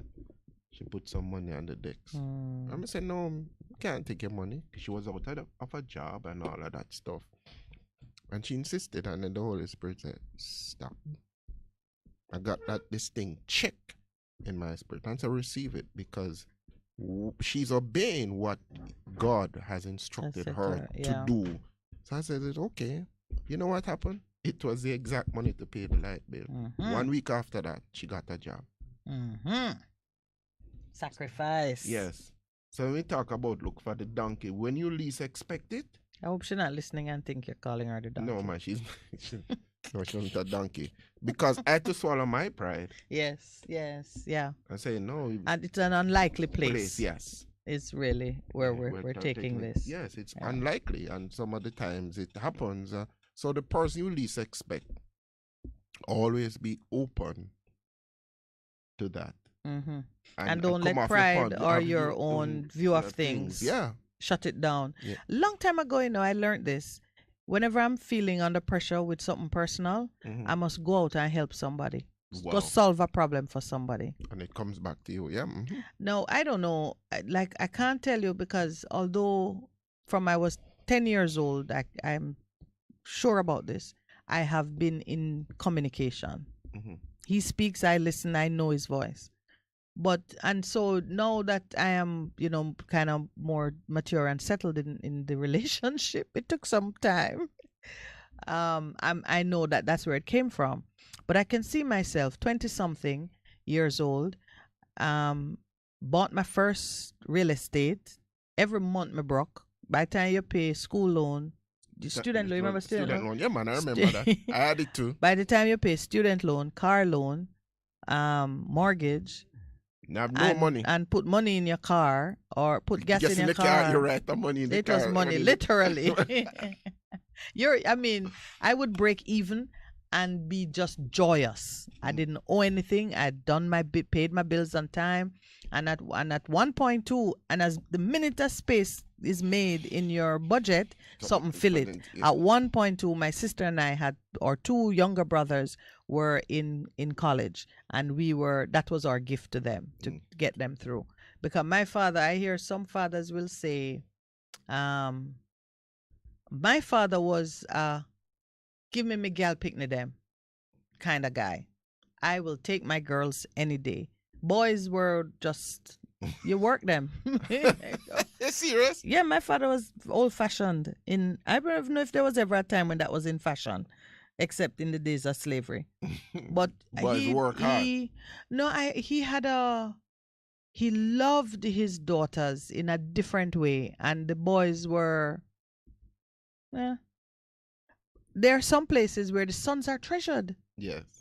And the girls go clean house and barely get education and keep yourself in order so somebody can marry you. There are homes like where it is like that, but it was not so in my father's mind. My father was from a different generation because he was much older, 23 years older than my mom. Okay. So different generation, but he did cherish his daughters. So when we got of age and saw that our brothers, two of them, didn't get as much as we did, it was our responsibility to give back. So while I was in I won't give you the year, but second year in the practice of law, I was responsible. I had two brothers at VTDI.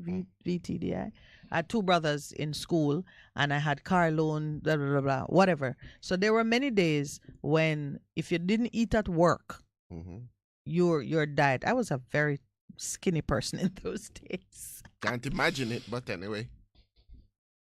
You know, Pastor, things are going to happen in this studio. The grace of God shall sustain you.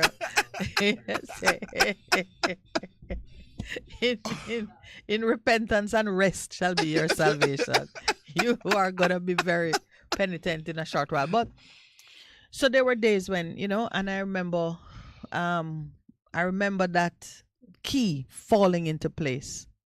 When you are under pressure, go out and do something for somebody. Solve a problem for somebody. Plan something for somebody. At the time, it felt like just be less self-centered. Stop thinking about yourself and your problem. That's another key, That's another key. Yeah. That's what love is about. Other people centered. That was how it felt to me. And it's something I've kept. And whenever I am under stress of one type or another, I just focus on planning something for someone else. And then, so that's another strategy that I'm offering. As you look at the troubled waters, don't think about you. Think about your neighbor. Say, oh my God, if it looks so rough for me, Pastor, go and manage it. And look how him belly big, him bound for sink. Yes, man. Is that payback? Yes. Actually, you might float. I'm going to go float. I can rest something on your belly. You understand? But if you begin to think that way, so we're just talking you through the practicalities of the situations you're in, with some advice from our own struggles. Yes, because that thing of not focusing on yourself but thinking about the other person. Yeah, it's the way of love, actually. Because even in the passage in Romans 12, 1, 2, 3 says, and don't think of yourself more highly than you should. Go the way of love, because that is a part of the process of getting the mind and the will of God in the situation as to how you must act. Think about somebody else. Doesn't it? It's important, yeah. And the last key that I'm going to put in this section, and, Pastor, if you have anyone else, the last key I'm going to put in this section is that take more preventative measures to just bring things down. Instead of causing things to escalate, start to intervene early. A lot of us are wise enough to see the early tracks of what's going to become a big problem. To deal with it early. Prevention better than cure. Prevention better than cure. We now need to, and in this you're getting some assistance from government now, because suddenly reparatory justice, restorative justice are the buzzwords of the day. Victim support. Well, that is after the crime. No. We are going preventative. But, you're right. Victim support can prevent the victim from becoming an aggressor. Yeah, because because a lot of reprisal killings and vengeance. Yes. So instead of our cowering in fear in our communities, in our neighborhoods, just know that if you step out with the kind of audacity, boldness, and spiritual confidence that comes with the sober mind, step out and begin to address things, because the things that are gonna, are fulminating. There's a report of police killing a man because the man had gone into one place and behaved aggressive, and the people beat him down, and they called the police, and when the police came, he treated the police with the same aggression, and the police shot him. They said he threw something at the police, and the police shot him. He died. Afterwards, citizens were saying, Oh, then they'd become afraid of the man because his behavior had become increasingly erratic. And boisterous. This is over time, they saw his mental health deteriorating. So if somebody's mental health is deteriorating, you call him mental and you need to come for him. But you do it early before it reached the point now where you can't take a chance. Shoot to kill, reach him. Unfortunate. I saw it reported on the news last night. I think I don't remember what place he had gone into, if it was a business place or a school or whatever. But it's a citizen who was obviously falling apart under the stress of things, and persons had seen him because they said they had become afraid. So you see how dangerous it is this narrative of for fear. the narrative of fear to rule. Yeah, because you become fearful for yourself, but some of the time you have to think and say, I wonder what it is, because he's not always been like this. So what can we do to help? Yes. What can we do to help? And we see it all the time. And therefore it Coco Peace or Coco Walk, the young man who killed the whole family. Afterwards, they were saying the same things. Yeah, so even on the very day, somebody has said them see my sharpen him thing and a mother say I'm gonna kill somebody today. That's what he said? Yeah, it was reported, one of the reports. So that whole business of how we respond to persons who are showing signs of breaking down, it's very important that we have the confidence and the compassion to make intervention early enough so it does not become a problem. I've been in situations a lot of times where the person just boisterous thing, and I just simply say, brother, what I can do to help? I don't know the person from Adam, but I'm saying obviously something has gone wrong. And in just reaching out, not in a condemnatory way, but just reaching out to help. You remember my situation when I became security? You remember that? Yes. At that government office there. Yeah. And I'm saying we have to, on the ground, take greater responsibility. And what underscores all of what we do, God has not given us a spirit of fear, but of love, of power, of a sound mind. Love, we have the power to act. Soundness in terms of the knowledge that we have, and we can go ahead and begin to do something on the ground. Don't wait and say, well, they're on their own, because the whole thing of community, we are in community, and what affects one member of the community affects us all. We see what is happening in Spring Village. The whole community is mourning. And some people, one lady saying, boy, I wish me never did invite her for coming. Yes, she pressed her sister to go. And she don't normally go.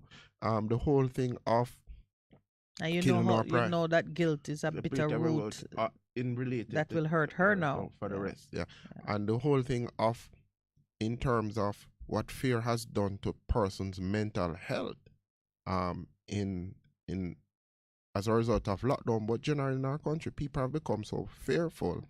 And it is affecting how people act in a lot of ways. So we're giving you some tools that can help you today, and then look for help in the most unexpected places.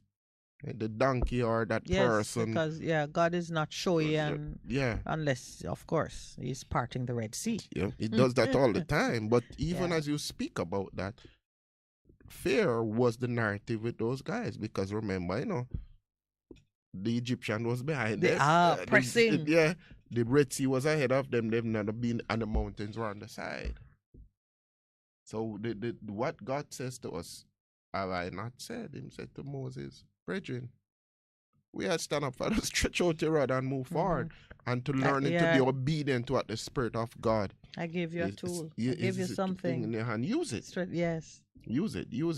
So there are lessons that we can learn. We're not saying that the narrative is not out there, but there's a counter to the narrative. And we as individuals, we within our communities, have to now begin to act.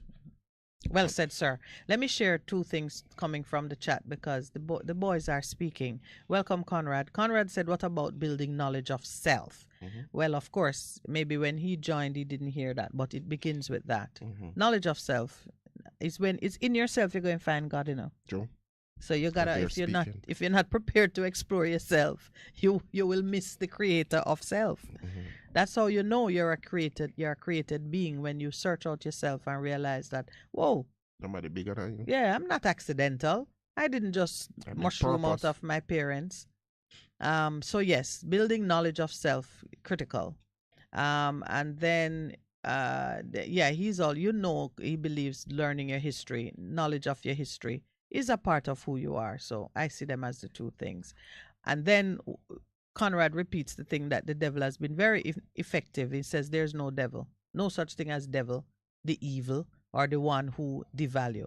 Whatever name you call him, you had better know that it exists. And then Wayne now says, okay, I think this might be about the police, but I don't understand, so I won't. But he did say no one is coming to save you.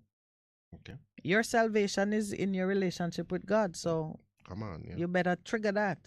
Then Wayne says, or other Wayne, God rain fall on the good and the bad. God tests the good and the bad, but he will pay all according to each one's works. So the good will be condemned, and the good of all of God's riches will get to the people who are. But then the point I'm going to close with from what he says is the evil ant becomes an evil giant. It is easier to get rid of an ant than a giant. This is the prevent is better than cure. All right, we're going into the 8 o'clock break. Please stay with us. When we come back, we will invite you to call us. Remember the numbers to call, 619-1508 and 279-8473. This is the Morning Connection. We're going to be right back. A difference you can hear. Bess FM. Keep listening. Hello, I'm Justine Green with the BBC News. The Russian-backed authorities in the occupied Ukrainian regions of Luhansk and Donetsk say they'll hold what they're calling referendums on joining Russia, with voting to start this Friday. This appears to be part of a wider push by Moscow to accelerate such votes amid Ukrainian counter-offensives that have seen Kyiv recapture swathes of territory. Danny Eberhard reports. Russia calls such votes referendums. It's used the tactic before to annex Crimea in 2014. Ukraine and its Western allies say the polls are a sham, designed to give spurious legitimization for land grabs. In moves apparently choreographed by Moscow, the occupying authorities in Luhansk and Donetsk in the east and Kherson in the south are moving at speed to hold such votes. A senior Kremlin official, Dmitry Medvedev, has backed them. He said incorporating such areas into Russia would allow Moscow to protect them better. Over 200 non-governmental organisations have called for decisive action to tackle the global food crisis. In an open letter, they say one person is dying of hunger every 4 seconds. Will Leonardo reports. The figures laid out in the open letter provide stark clarity on the scale of hunger worldwide. Almost 350 million people are now said to be experiencing acute hunger. That's twice the number compared with 3 years ago. And despite repeated promises to eliminate famine, the NGOs say 50 million people are now on the brink of starvation. Many are in the Horn of Africa, where the UN has described a pending nightmare.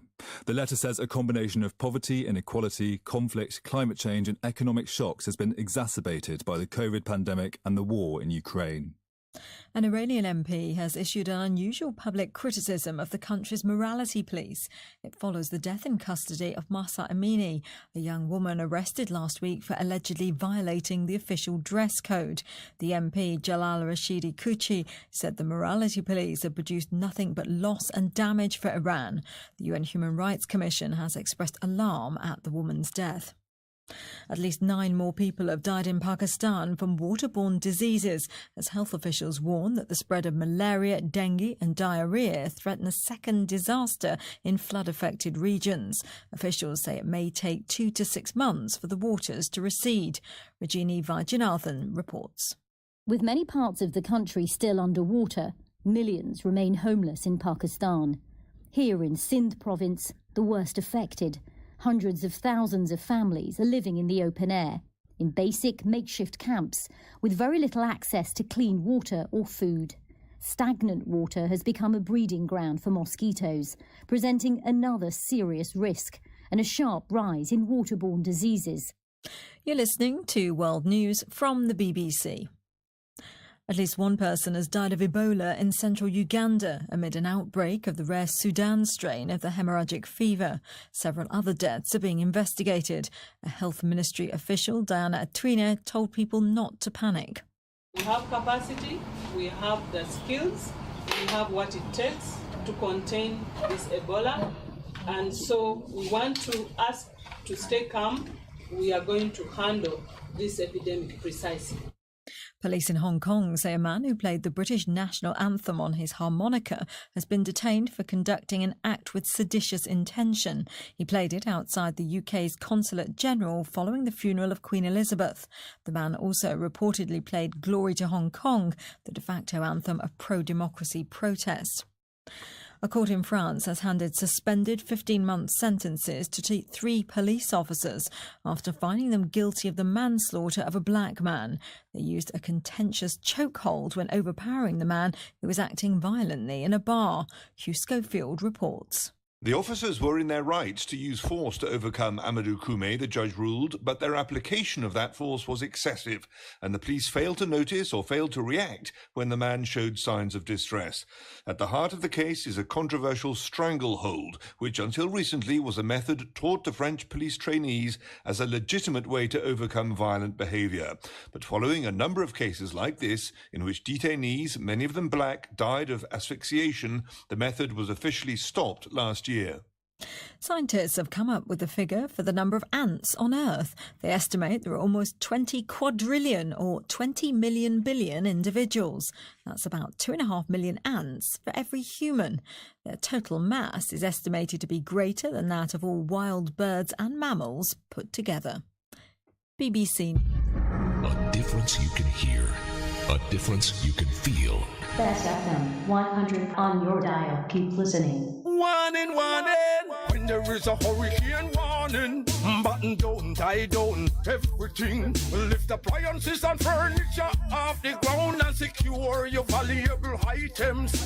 If you wanna boat, secure it on land and turn on your yard if you a fisherman. Make sure you turn off every breaker, and before you sleep, turn off your generator. Flooding, that is a real danger. If you live a gully bank, river bank, or low line area, if you see flood waters are rising, get out, get out. Heed the warning. If your land starts slipping and a sliding, get out, get out.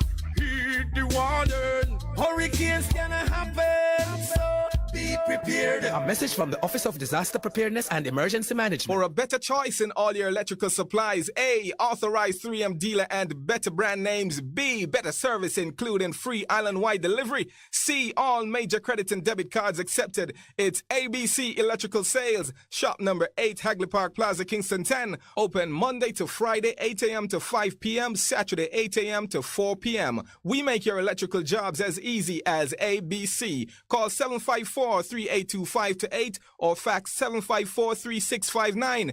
ABC Electrical Sales, for a better choice. Looking to clean your vehicle super clean? 123 Clean Car Wash, located at 2 1/4 Osborne Road, Kingston 10. Entrance on Grove Road, below Tropical Battery. They wash and vacuum, undercarriage wash, engine wash, polish and compound, shampoo and detailing. Call them at 876-631-3400. 123 Clean Car Wash, the best in the business for a cleaner wash. Believe me, it's so easy.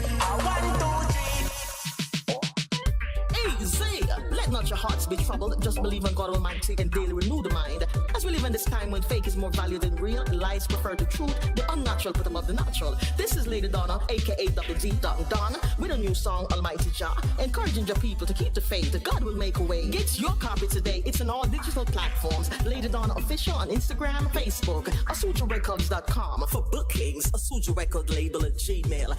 Almighty Jah! half a tree, 100, half a tree. Bossy, how we do I take taxi star? Jano, I want to tell you, say, 2 months now, my transmission mash up, and me check everybody and can't hear nothing positive. Yeah, hear me? Yeah, waste all that time I shop around and never call the experts. Winters Auto have them. Them have over 35 years of experience and them diagnose the problem and get back your transmission brand new. For them service excellent and efficient. Trust me, man. Yeah, hear me? Call them at 929-7040 or go to them at 106 Maxfield Avenue, Kingston 13 and talk directly to the boss. Just tell them I'm me, send you. You big star. Yeah, man. Respect my boss. I try calling, cause trust me. Waiters Auto Spares and Repairs, good afternoon. What a relief. Bess100 FM is the authentic voice of Jamaica, promoting your prosperity with better vibes and better music. Let us promote your goods and services for you. Advertise with us. For more information, call our office at 876-276-8935. That's 276-8935. The Morning Connection is not your usual talk show. We aim to stimulate discussion and chart new paths to self-empowerment. So please join us, Minett and Percy, on The Morning Connection, Mondays to Thursdays, 6 a.m. to 10 a.m. on Bess100 FM. It's good, it's better, but nothing beats. Oh, good morning. I tell you, such a delight to be here. Sometimes the conversation goes sideways. I won't even tell you what's making us laugh. But to those who wish to join us, please remember what we've been talking about this morning. Bridge over troubled waters. Can you be that for a neighbor, a friend, a family member? Sometimes that is where, in repentance and rest your body across the thing like a bridge. Therein lies your salvation. But it really is a timely conversation. How can we, in light of the many terrible things that are happening in this country, how can we be the sober voice, the calming voice, the helping hand as we watch our brothers and sisters go through some very difficult times? And we are going through the same. I've shared, Pastor has shared, and online too, we've seen some comments coming from people who, I think with wisdom, have come to a similar conclusion as we have. I see here Wayne here saying that the knowledge of God is supreme. None can go over, around, or under. It is supreme. Well, it speaks for itself, is what I think. And he's also saying too that the laws of God is the only solution to the problem. All the prophets say that. Christ says that. And he tells me that Haile Selassie says it too. So anyone who say anything other than that will have to prove it. Well, who's staying around for the proof? But you know, as we reflect on the papers, we've opened the line so you can call in. Again, the Queen's death has caused the call for removal of, it was removal of the Queen, it's removal of the King. But the question you ask, have we sworn allegiance to the King? Because the fact that the Queen has died means that there was a door that was open, that we could have stepped through, that we don't even have to do a referendum. That's how you go. Yeah, that is my position on it. Would love some legal minds to say, really, it's based on what you have said and you're training the law in regards to that. I would have just loved some freedom fighters. Yeah. Some freedom fighters to say yes. You know, if we think about it, if you recall any battleground scene, once the king is dead, don't you see the war end? Yeah. People turn and say, all right. Do I have to be fighting for anything? And it's there are two reasons to it, you know. You fight in obedience to the person to whom you have sworn loyalty, but once he's dead, the pledge goes. Good morning and welcome to the Morning Connection. Hello, good morning. Good morning. First caller, how are you? Yeah, I'm good, man. Just finished ironing some clothes. For yourself or for the neighbors? For myself. I love the independence.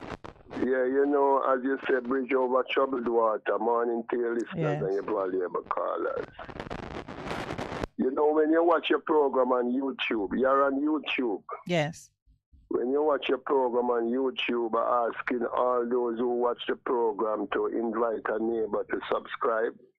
Aww. So that we can grow this program so that it can be a better voice out there and earn some revenue, because bridge over troubled water. You are precious, Neville. You know who think you're very, very precious? The producer, who is always encouraging me to say exactly what you've said. Yes. Listen this now. Yes. My father, you see, he was a fudge man. And he was also a security guard. Yes. Yeah, and sometime when my mother come from a little factory work, he would have to go and do his security work for Atlas Security, right? And one time I see him leave a note on the bed for my mother. I sneak in her room and see this note and I read it. And I tell him wife how he miss her and how they have to struggle for the children. And one of the line him put in it is that you know that responsibility is second to death, my wife.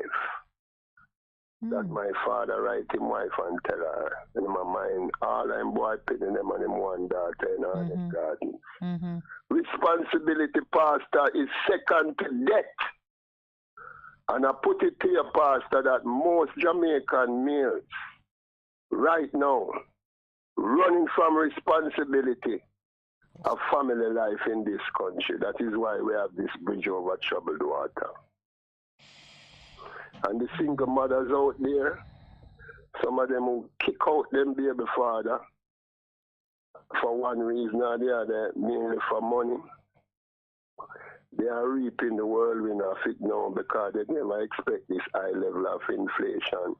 And now we need the family back. Yeah. You know, we need the family back, pastor. And bring the family back. Bring it back together. One of the things I must suggest on your show this morning is that the children of Jamaica need to put more pressure on the government for them to cut the class sizes in the school. You cannot have a classroom with 45 children studying mathematics and accounts in this country. You can't happen anymore. That is the current size, 45? Yeah, the average, like, if you go, when you go like at a school like Immaculate, you get a class size of 30 in a maths class. But when you go to a school like Norman Manley High School, 45 people in a maths class. You must lose at least 30 of them. Because only 37 out of every 100 students in the Caribbean pass mathematics. That's the statistic. So let me ask you this, Pastor. You're a man of God. If you have a set of people, especially since COVID, have now become more selfish, afraid to die, love money, and don't know mathematics, how they're going to share up their money and how the economy going to grow. Can you explain that to me in the name of God? Why? Because the truth is, you have to deal with the whole thing of debt. You have to deal with the whole thing of removing being selfish. And if you don't change those things, you're not going to get any real change. Thank you. And let me tell you this. What most Jamaicans don't know is when you get an income, any money coming in as an income, you're supposed to pay back 6%, 3% of that if you work with somebody as part of your social security net, NIS. You're supposed to pay back 2.5% of that for your shelter, which is the NHT. And you're supposed to pay back 2.25% out of that money to the education tax so that the children can be educated, you know. And your employer is supposed to match all of those, you know. And what is happening in Jamaica now is that most of our people are financially illiterate. They love money, but they don't know the match behind the money in Jamaica. I'm not managing the money causing properly. a lot of, I'm not managing the money properly because you lack the knowledge to do what you need to do. Then it's 4 things you need to manage. You need to manage your time better, your stress better, your money better, and your risk better.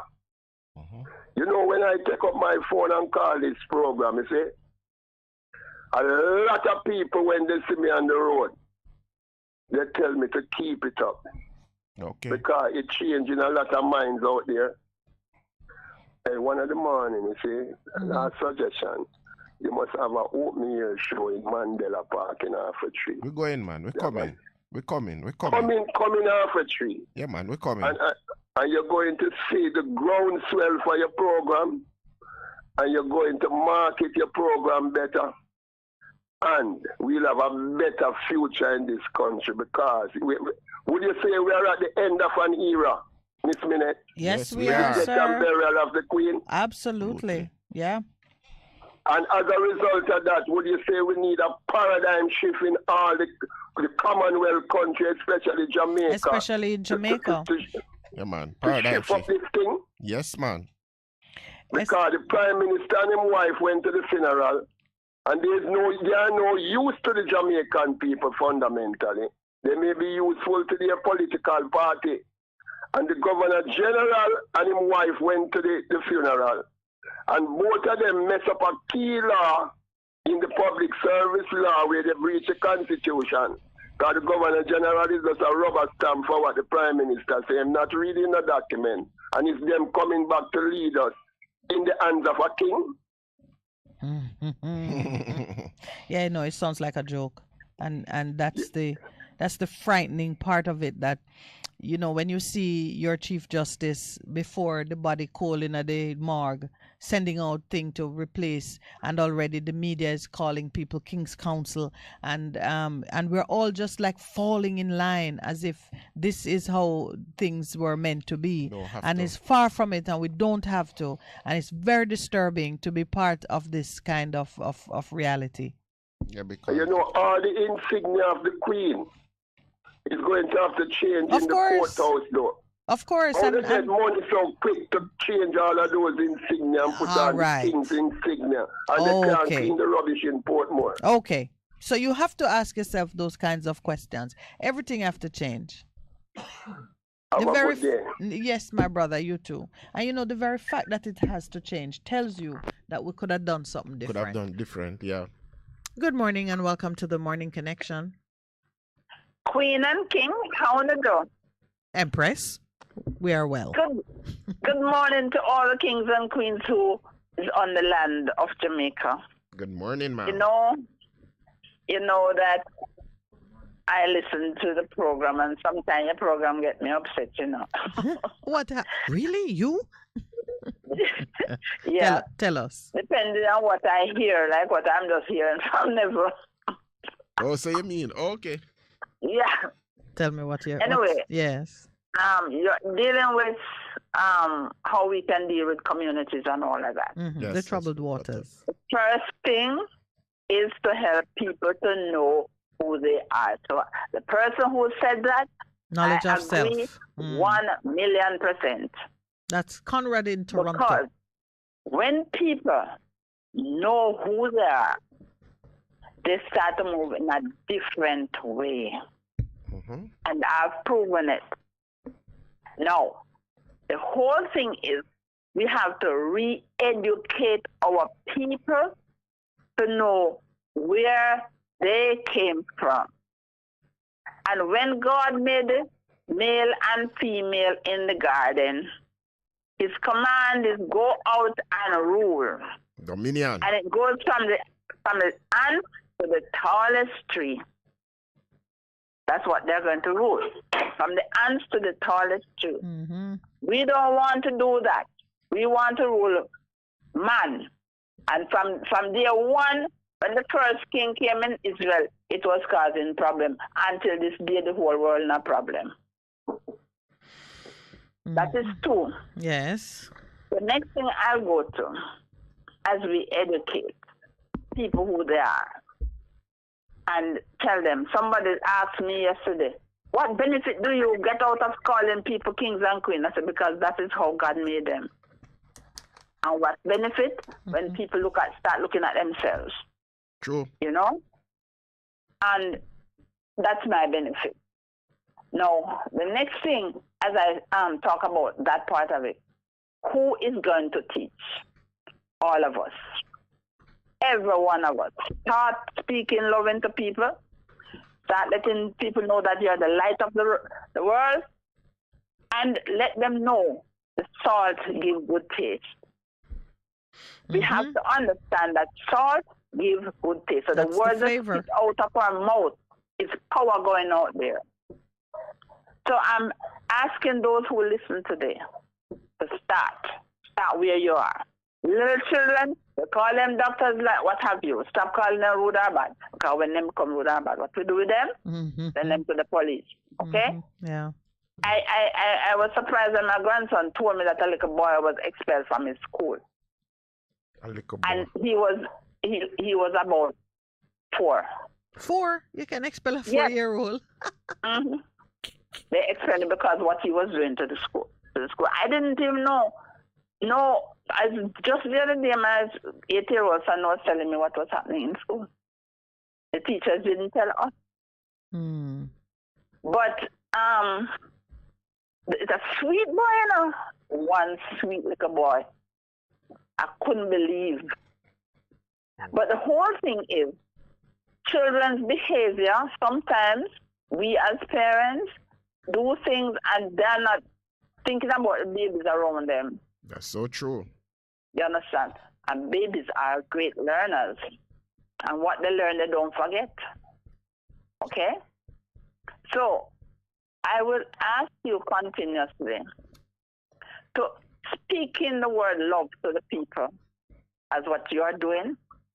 You understand? Speak it in. And if all of us start shining that love, letting people know that God put them as king and queen of the earth, not over human beings, we will start getting somewhere with our people. Because history must go back in school. That's how it is. Yesterday I heard somebody cursing. I said, why are you cursing? The words are power. I said, the words are power? Okay. Now you understand that words are power. Stop using them because the power that is. When you talk about certain words, it's killing people in Jamaica. When you talk about certain words, it's killing trees. And one day I'll explain that to you because our ancestors didn't tell certain people what they are. And my brothers keep saying, don't tell the other words what we know. In this, education is the key, but first to our people. When we understand and everybody understands, then we move to the other words. I don't know if you support that. Okay. But that is how we have to do it. Yeah. Start speaking, loving one another. Right? There's nothing wrong in saying I love you, but I always say that don't mean to go to bed when I tell them. Okay. Because the love system that has been spread over the world for years is not the agape. True. It's the one that leads people to bed and have a single lover and those kind of things. All right. All of us must be lovers. Have a good day. Thank you. Thank you very much. Sweet. Spread love here, there, and everywhere, and keep shining your light. There's nothing wrong with that saying. You are the light of the world. Did you know that? Yeah. Have a nice day. You Thank too, you. Miss Salt. Listen Good up. morning and welcome to the Morning Connection. Good morning. Good morning, sir. How are you? Very good. Thanks in night protection, morning uprising. Thanks.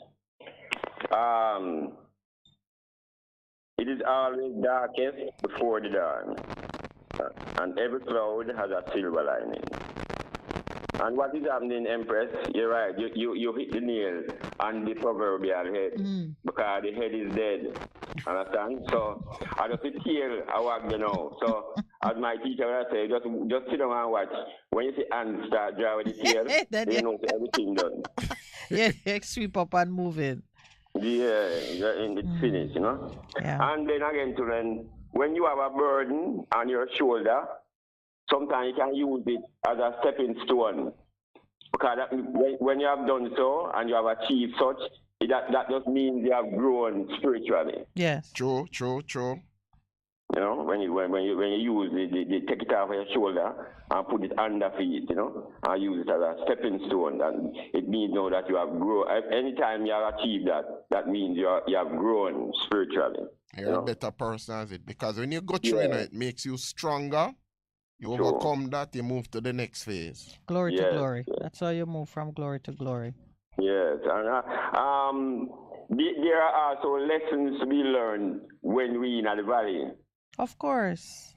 That we learn our lesson well, because it was deliberate and God part, Empress, because when the Satan vibes are the deed, when that came in amongst us, the Almighty God saw it, you know. But had he destroyed it at that time, our children would have said, wait, half of the man do nothing. There you go. So it makes it go through it.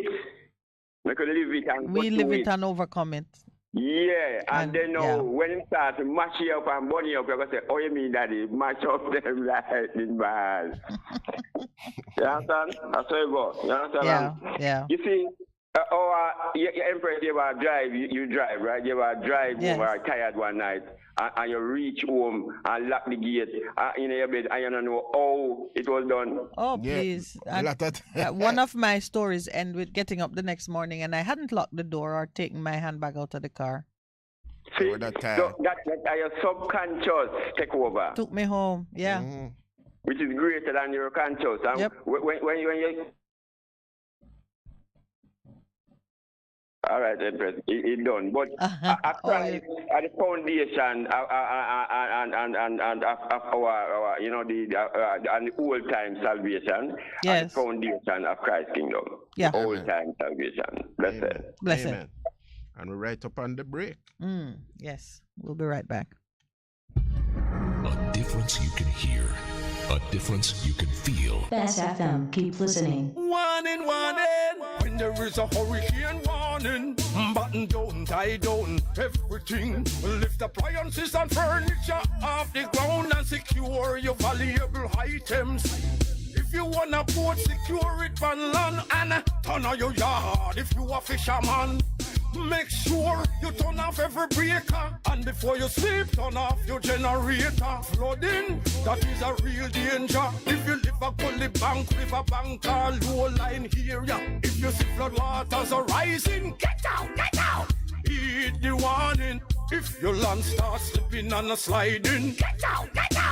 Heed the warning. Hurricanes gonna happen, so be prepared. A message from the Office of Disaster Preparedness and Emergency Management. Veg Printers for all your printing needs. We specialize in calendars, flyers, brochures, and more. Call us today at 968-7506. That's 968-7506. Or visit us at 4 East Bloomsbury Road, off Hagley Park Road. Veg Printers, your best choice in printing. For a better choice in all your electrical supplies, A, authorized 3M dealer and better brand names. B, better service including free island-wide delivery. C, all major credit and debit cards accepted. It's ABC Electrical Sales. Shop number 8, Hagley Park Plaza, Kingston 10. Open Monday to Friday, 8 a.m. to 5 p.m. Saturday, 8 a.m. to 4 p.m. We make your electrical jobs as easy as ABC. Call 754-382-528 or fax 754-3659. ABC Electrical Sales, for a better choice. Looking to clean your vehicle super clean? 123 Clean Car Wash, located at 2 1/4 Osborne Road, Kingston 10. Entrance on Grove Road, below Tropical Battery. They wash and vacuum, undercarriage wash, engine wash, polish and compound, shampoo and detailing. Call them at 876-631-3400. 123 Clean Car Wash, the best in the business for a cleaner wash. Believe me, it's so easy. The Morning Connection is not your usual talk show. We aim to stimulate discussion and chart new paths to self-empowerment. So please join us, Minett and Percy, on The Morning Connection, Mondays to Thursdays, 6 a.m. to 10 a.m. on Bess100 FM. It's good, it's better, but nothing beats. Good morning. Welcome back to the caller on the line. Thank you for holding. Good morning. Good morning. All right. I think we lost the caller on the line. But in the meantime, I found the article written by Father Sean Major Campbell, Reflections on the Queen's Passing. Good morning. Welcome to the Morning Connection. Yeah, good morning. Boy, I tell you, patience is a virtue, though, you know. All right, you virtuous man. You know, let me just get off quick. I just want to remind Miss Lawrence that I don't hear nothing about my credit, and I don't hear nothing about my phone. So, you know, I always give the reminder. Oh, so that's the patience. That's the virtue to which you're referring. No, man, I was on the line all long, and then from the other caller was on the line. Yes. And then I switch off and have the call again. But anyway. Okay, you got through right away. We need Jamaica to open the eyes and know that 16 guns came in the island. And that is why that killing was oh, the one in Spring. Yeah. Spring Village. Those are the missing guns. The missing guns. So, you know, we're in for some big time. I'm hearing an echo from where you are. Is it a radio or something? I don't know. Yeah. But I'm going to get up. I just want to do the reminder that I don't hear nothing, I don't get nothing. And you know, I want to, I tell you that I'll keep the reminder. Mr. Lawrence, you don't hear anything, sir? No, we don't hear anything. Oh, Lowell's mic not open. Are you open? Oh, man, it's okay. Hi, brother. Yeah. No, not yet.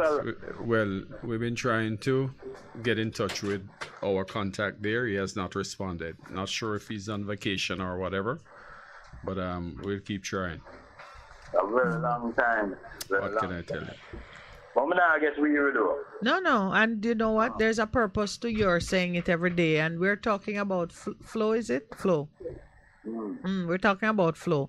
I told you, though, to check the newspapers for their advertisements concerning your landline. Oh, well, I asked you, Miss Lawrence, because I remember, you know, it's not, I don't do the newspaper. Yeah, hold on. It's in the newspaper. I saw it up to recently and wondered if you had seen it. What are they saying? What should I do? All right, hold on. They give some instructions about. You know what? I'm gonna find it and just read it out for you without sort of keeping everyone waiting. Yeah, because So, all right, let me get off the line. Yeah, for you, I will do that. Without sort of keeping everyone waiting. Yeah, because So, all right, let me get off the line. Yeah, for you, I will do that. All right, thank you. Yeah. Morning, Pastor. Morning, sir. Morning. Light is there? Yeah, yes, man. he is. Yeah, all right, morning to you. All right. Thank you, my Miss brother. Miss Mary, have a blessed morning, Miss Mary. Okay. Yeah, cool. You know, I almost hear her say yes in the background there. Hello. Good morning, caller. Welcome. How are you? Good morning. How are you? Wonderful. Very well, thank you. Yes, I see your voice. Don't touch your phone this morning. Just that when we are walking on top of our graves, then we have to give God thanks. Absolutely, my brother. Yes, absolutely. A few quick things here. So the Queen. Yes. I know that because of protocol, and really, I don't think nobody on the planet, well, anyone on the planet, I don't think anyone should rejoice over the death of somebody or the loved ones, because we have to also consider the people who are being, buffeted, I would say, going through the crucible while that person is no more. So we still have to have some respect for that. Yes. But, so I don't want to just show it and say, hey, I'm just like some people that say, all right, we don't have to be mourning. But when somebody dies, whether they are infamous or they are local, we should mourn. I just want to look at that aspect of it. But at the same time, why should we mourn though? Because I don't think that 70 years of what the Queen did have nothing to do with our survival in Jamaica or in South Africa during the apartheid regime. what did she do to help us out of it? Did she do anything really? If she had the power that she will, then I think she could have done something. Yes, I'm in complete agreement with you. She did nothing to help us. In fact, our condition is because of the treatment at the hands of her family. And when the call for reparations went out, they have done everything to avoid it. No one is taking it seriously. Whereas in other parts of the world, similar calls for reparation have gone out for persons with injury in the same vein, and those have been answered and supported on the world stage. But for the Africans, the people of African descent, nothing. When I remember in 1781, when that ship called Stuart, when they came and they threw off some 6 people off board. Yes. Wanted to collect some money from about 3,600 pounds from what they called at the time cargo. Some cargo was left overboard. Mm-hmm. And some 6 slaves that was on the ship that was thrown over. I don't know if people are really thinking deep about it. Yes. Now, I'm not saying that we must hold these things against people, because forgiveness means that when we forgive, we benefit from it too. Tell why? Absolutely. But at the same time, you're so right about that. Throw these things under. Those things have meaning, and in the same way that. But at the same time, people who did this to us are not repentant. Right now, that we can be reminded about these things. So yes. What they did, they say, I'm sorry, I was going to move on now. Yes, they want to move on without apology or repentance, and we ought not to permit it. Right. And then what hurts me now, from 1655 until 1952, when Typical took over, I don't think the Parliament of Jamaica has totally shifted from the British way of ruling. We have not. We're still applying the Westminster model. That is why the call for constitutional reform is so strident.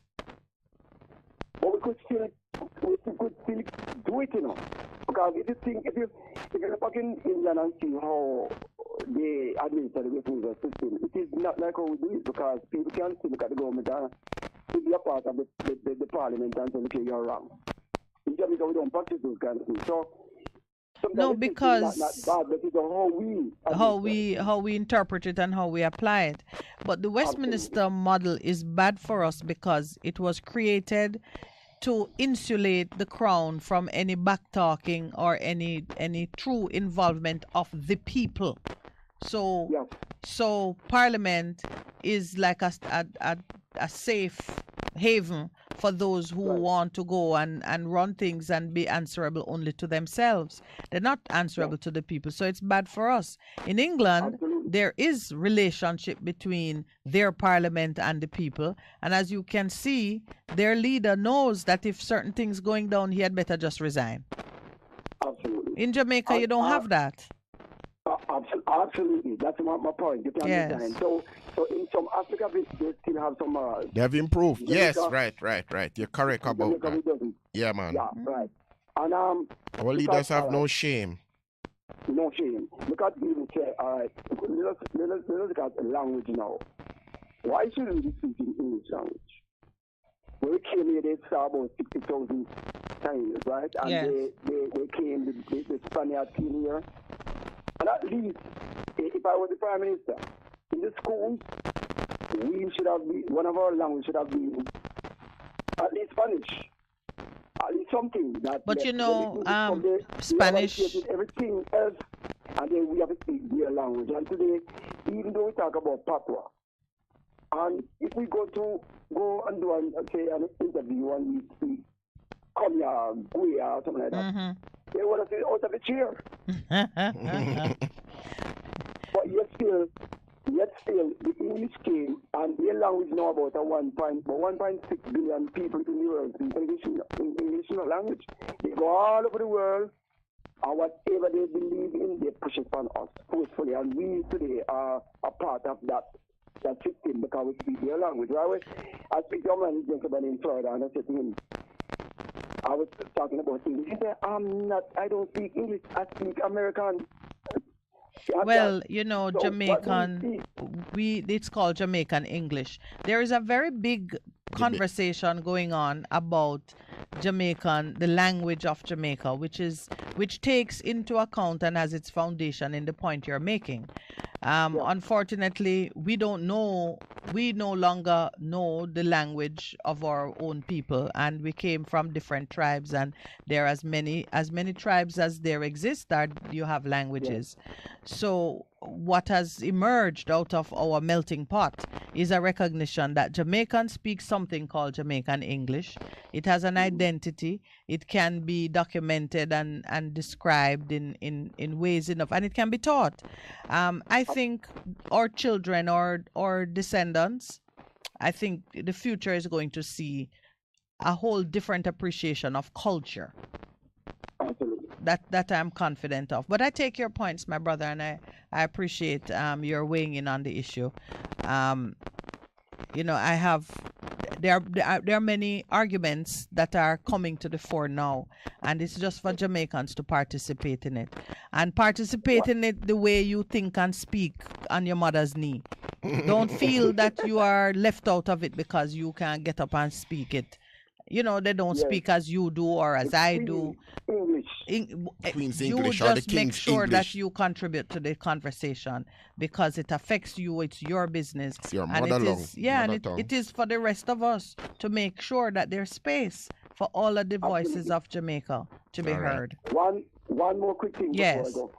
The Prime Minister and the appointment. Yes. I was thinking the other day, when I look at some of the things that the politician does, what do? They take Jamaicans for fool? What is it that they do? They take Because us I for think pricky, that my if friend.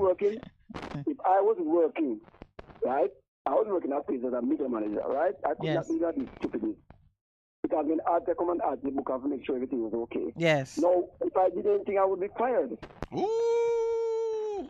Gone long time. So why do they believe that we are so silly and so stupid and imbecilic, and we don't understand what is going on, that they can just do just about anything, and we need to accept And it? we're gonna accept it. Okay. Yeah, my brother. We are not done. We still understand what is going on. Yeah. God bless you. Thank you for my voice. Oh, thank you You so bowl much. of Yorker, man. Cricket in terms. All right, Bridget. Good morning, caller. Yeah, man. There's a note here from Patrick Howell. I want to share it with you. Just look at what he's saying there. You can read it.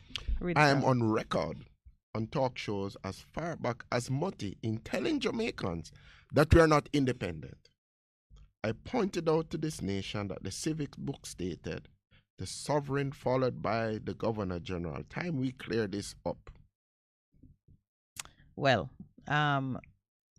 there's a young man who I say he's a young man. He usually call and make that point about the sovereign. It's Caribbean. Yes. Good morning. Welcome to the Morning Connection. Good morning, Mrs. Lawrence, Mr. Lawrence, dear Pastor. Hi, Mary. How are you? Good morning, Miss Mary. Mrs. Lawrence. Good morning.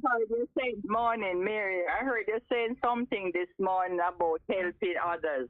Yes. You know what I've been doing all my life? Helping others. When I have my situation, no matter how terrible they are, I leave it, and go and deal with other people's situation. And when I come back, God fix it, Yes. Oh, thank you for sharing that. And I heard That's you exactly say, how it works. And another thing too, I get it from my family, friends, and folk. I'm always giving people things and money, and people, they're saying to me, I can't tell them that I give people anything, Where you must get money from? We must get money from. Don't give nobody anything, not even the church. You know what I mean? Yes. But you have to give. Of course. It is in giving that you receive. A friend of mine came here one day and I gave her her money and some stuff. And she said, no. I said, take it. You know what I mean? People, you have to give. Another thing I heard somebody talking about Spanish. From I was going to high school, I did Spanish and Latin. And Jamaica, we should be fluent in 2 languages, French and Spanish. Well, most the choice of the Because language. we are so close to Cuba and Florida. When I went to America the first time, Florida. You thought you were in Cuba? Cubans were there, and we are so close. We should be fluent in Spanish. So I love that you made the connection. That's what I was gonna ask you to do, because the choice of your second language should reflect something of your neighborhood. Yes. So you could do business together, take holidays together, build relationships, because right now we need more regional interaction. And Nikki, her name is Rosemary Johnson. Nikki, that had lunch with me on the 6th. We had a ball. Your birthday friend? Yes. And her products are fantastic. You have to get them out. They can go into any store all over the world. And you know what it reminds me of? Carol Myrie, when she had a deli at Manor Park. Mm. We don't want these preservatives. Nikki is your friend that does the seasonings? Yes, yes. They are lovely seasoning, by the way. And dear Pastor, I have tried it. Miss Mary calling you dear pastor. Dear pastor is here. Pastor, you know Jennifer, right? Yes, man. Mm-hmm. I know her very well. And I sent you a message, read that fire by Manor Park, and I don't hear you people do anything. By Manor Park? Mr. Kemla, the fire by. Yes. What did you say about it? She said we should to call them and interview the gentleman. There's a lady there, Mrs. Weekly, and her husband. They are friends of mine, and I called Mrs. Weekly Thursday morning and spoke to her, and they said they were cleaning up and so on, moving some stuff over to the other section. And I did hear one of the owners saying that the staff won't be. They might not have anything to do for a while, but they're not getting rid of people, and it's a family, and they're supporting and keeping things going. No, they're working. The staff become the cleanup crew. Yeah, they're transferring goods over to another section. They're working. We have to empathize with everybody. Of course. And he was talking about the fire brigade system in Jamaica. We need new trucks and so we can get some used one from abroad, And another thing, what I don't like sometimes when people call in, Yes. The people criticize them. For example, my friend, she died last year, the 17th of September. Saturday was 1 year. And I used to go to her house, and tidy up for her, and she named Mary too. And she would say, Mary, I can imagine your place, but sometimes you leave your situation and go and deal with other people's situation. Is what I'm saying? Yeah, well, Mary, I'm so glad that you continue to have the heart to be a blessing to others, and that you are not letting any perception of past tribulations, however persons might view it. I'm just glad that you stay in the fight, because that's the point Pastor and I were making, that you really don't fail until you stop. Right, but just give me one more second. Sure, Mary. We need to have a meeting place because we don't have enough time to speak on the radio. That's and one true. more thing.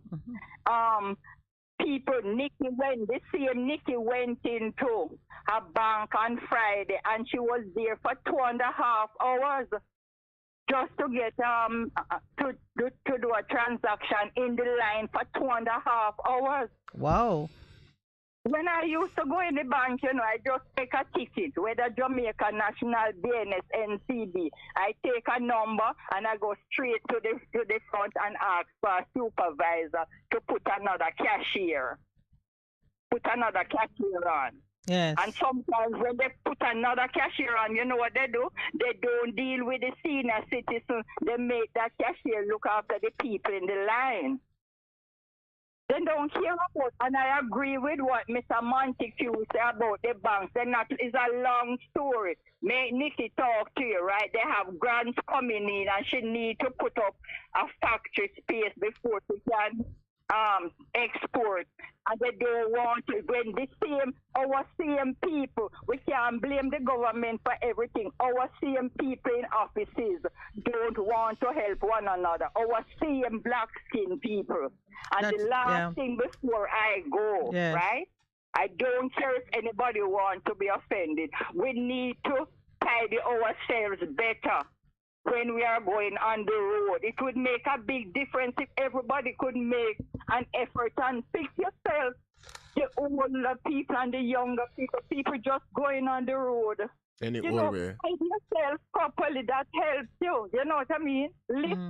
Look, just like how you clean up your home, you tidy yourself properly, man. If you have one outfit, make it be clean and you're looking good. Am I right or wrong? You're right, Miss Mary. Right. Personal, yes. And you see everybody looking so good and you look prosperous even if you don't have a penny. All right. Take it until you make it. All right. All right. For me while I pray for you people. Thanks for your time. Thank you, Miss Mary. Okay. Blessings. Lord. Good morning. Welcome to the Morning Connection. Yeah, good morning. Good morning, Pastor. Good morning. Good morning, Mr. Paul. How are you, sir? Yeah, good morning, producer and studio engineer. Morning, my friend. Yeah, man. Yeah, boy, the Queen thing, boy, so much thing in. Between the Queen and Rocky. Yeah. Well, Rocky made it short, so we don't have to spend too much time on him, but still, you then look at how the government treats with those issues that affect appointments and the Constitution and so on. And the thing I called to talk about is that every head of government leaving London the next day, you know, after the Queen, you know. Yes. And our Prime Minister now leaves till Saturday. Perhaps he's doing some shopping. Or and he's he's doing going, some and then business. he's going to the UN. He's going to the UN. You know, it's just, you know. But what them was trying to squeeze in the farmer soldier Oh, Mr. Mead. I'm trying to. You mean Rocky Mead? They were screeching, man. there was a big picture and everything on the front page. Yeah, through the Queen thing I go on and everything busy and everybody busy. You know, so them just try like Nicodemus, you know. And by the way, the cabinet secretary. You know, I heard Miss Mary say a thing a while ago. We need to meet, you know. We need to have a place of meet. And as Nev was saying, you know, some outside broadcasting and all that, you know, that good for the program, you know. We have it lined up actually, you know. Is the sponsorship producer looking at me and reminding me too that we've been organizing sponsorship for it and planning it, and we announced it and it's definitely going to happen. Yeah, it's definitely going to happen. Maybe because, you know, I'll ask the producer to sponsor the first one. Everywhere you go, at time in Raspal, everywhere you go, what's happening? Yeah, man. Everywhere I go, I tell people about the program, man. Okay. It's only the true program where I go on and on with you know, some more program, you know, like Jerry and, you know, some more, some different station too. We don't have a call station. Right. Some other, you know, but at the real program them I go on, you know. Now, UIC, you know, I'm glad I must step out because if you have to step out, you have to step out, you know. You know. Yeah, you can't go have one time and a little thing go on and job back and them thing there. And it can't be completely online. Yeah, because when you look on the whole thing, you know, the government get the chance, the Queen die, right? Mm-hmm. And 63, you have 63 members in the upper house, right? And the Queen died. But we sign our contract with the Queen and our agreement with the Queen. And the Queen died now. You want to go Republic. Now the right time now because you have to change up everything. Great opportunity. Door open wide. Jesus. Yeah. Open wide. And you know want to do that. No, you guys swear new allegiance. So when they did that? You done the show already with the Johnson Smith campaign for the Commonwealth leadership. Yeah. You done the show, so you know the new thing we're going on, right? You understand? Because them come out of Brexit, you know. That are the European thing where England is in, you know. Because anything where England in, them want to be the leader, you know. You know, so Germany has a bigger economy, you know, and some other country where prosperous too. So them no want them say it not. So them want build back them 54 country Commonwealth. Yes. So now I don't know, you know, I don't want to, but we have to go. We have to take this country, you know. Yeah, man, the people have to step up. And we have to, we have to. Whenever time of constitutional right, we have to make sure we have laws that politician, we can uphold politicians for anything what them do. So when we give a man a portfolio for run, we know so we start the book start with him. Start and stop. As one of the listeners online asked me what contract Jamaica signed with the Queen. I know what you're talking about. So explain it so my brother Earl can understand what you mean when you say Jamaica signed contract with the Queen. 1962. 1962. Yeah. Bustamante and Norman Manley. So it's the Constitution, Earl, that he's referring to. And agree the terms for disengagement. Yeah, them set up a constitution, right? All right. In that constitution, Barbados them smart, you know, and Trinidad them smart, you know. Them never sign a constitution say you have to have no referendum. So as Trinidad get independent 1 month after. Let me correct you on that. It's not the Constitution. All constitutions have entrenched provisions in them, so they don't break easily. And you don't use a simple majority to change things that are fundamental to your identity. What Barbados did, because the people of Barbados were ready and were not opposing how the Prime Minister went about doing it, she went ahead and did it a simple way. We can do that too, because we already know that 56% of Jamaicans say. All right. If we independent. Raspal, can you hold for us, please? I get the signal for a station break. Okay. Thank you very much. A difference you can hear. A difference you can feel. Bess FM, keep listening. One in. Hurricane we name. How we rough. Whether we are man hurricane or woman hurricane. We want you know that. We come here to mash up buildings, blow down things and just like blow out this. We no rap, we no respect no one.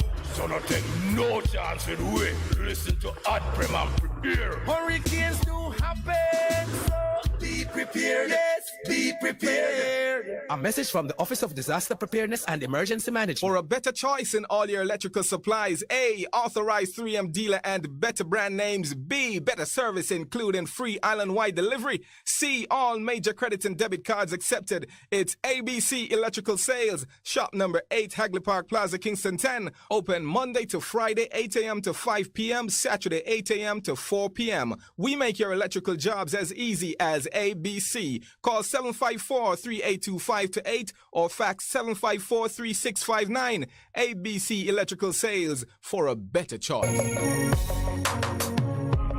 Looking to clean your vehicle super clean? 123 Clean Car Wash, located at 2 1/4 Osborne Road, Kingston 10. Entrance on Grove Road, below Tropical Battery. They wash and vacuum, undercarriage wash, engine wash, polish and compound, shampoo and detailing. Call them at 876-631-3400. 123 Clean Car Wash, the best in the business for a cleaner wash. Believe me, it's so easy. Half a tree, one and drive, half a tree.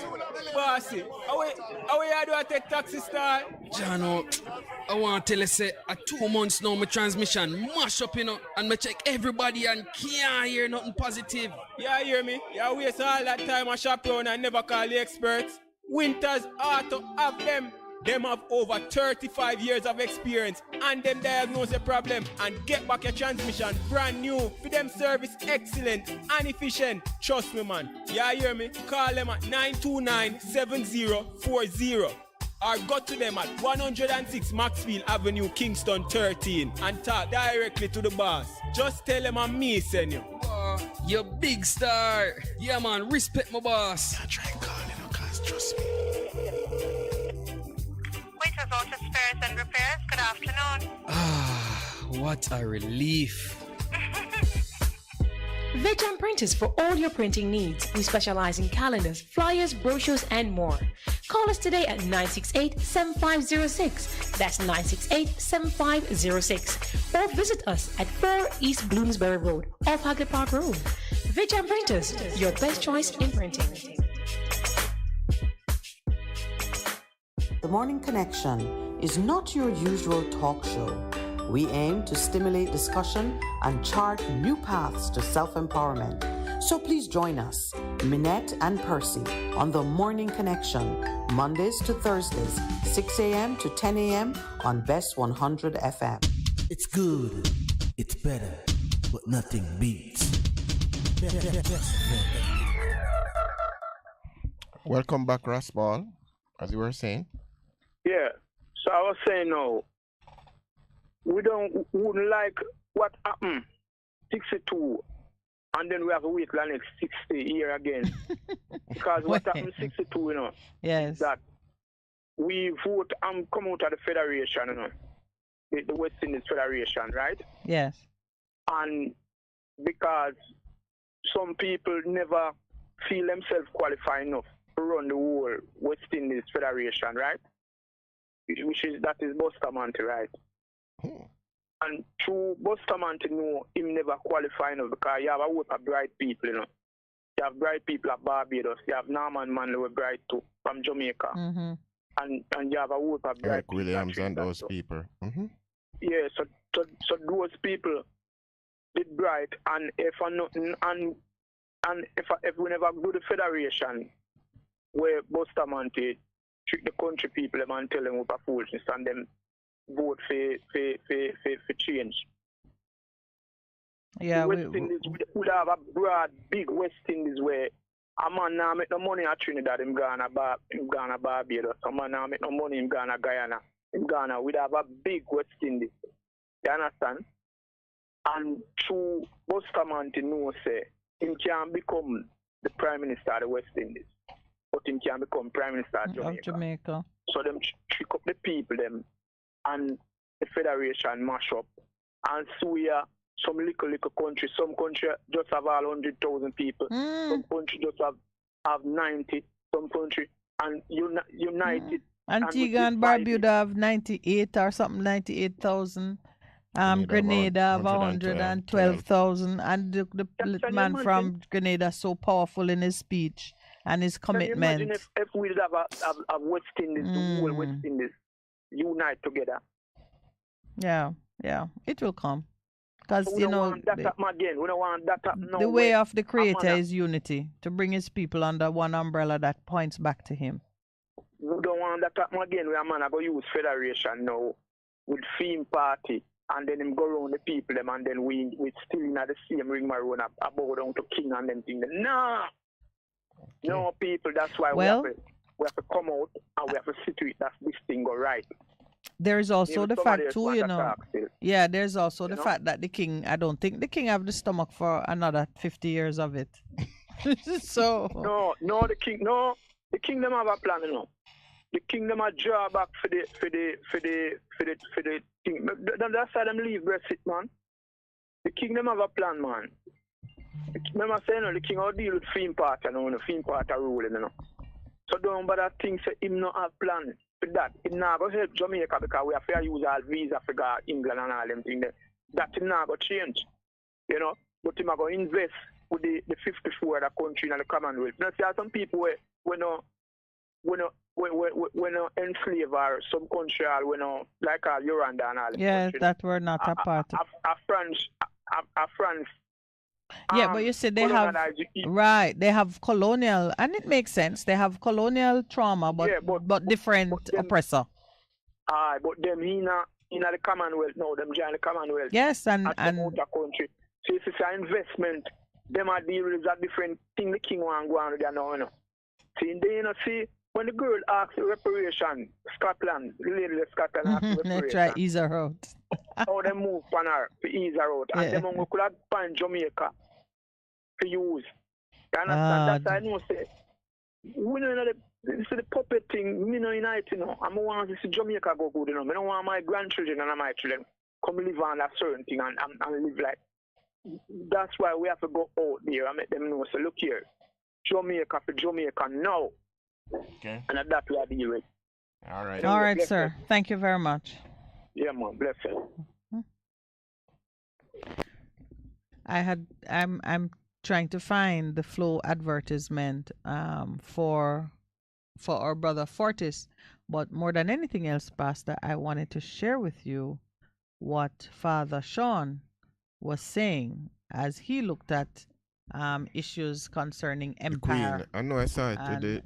Yes. Look at the crown and all of the jewels where they come from and her carriage that's overlaid in gold, all of them different things. But he's saying it's the parade of the stolen stolen items jewels from India, from Africa, all over the place. There's a caller on the line. Good morning. Welcome to the Morning Connection. Love and bless. What going? Nothing much, my brother. How are you? Good morning, sir. President, I give thanks for it, you know. It's good to be here, man. And you're a producer, you know. He's Blessings, my brother. Yes, sir. You see those things Raspal talked about a while ago? Mm-hmm. So we need for ourselves. Yes. This is the PNP and the GLP. Mm-hmm. Not going to give with that. Mm-hmm. So, you believe that? But can I ask you a question? Mm-hmm. All right. So the PNP and the GLP is not going to give it to us, which is there now. What you're recommending that we do? What's your recommendation, Africa? My recommendation, I hear the lady talk about coming together and keep some workshop. Mm-hmm. We need to start do that. Okay. Right now.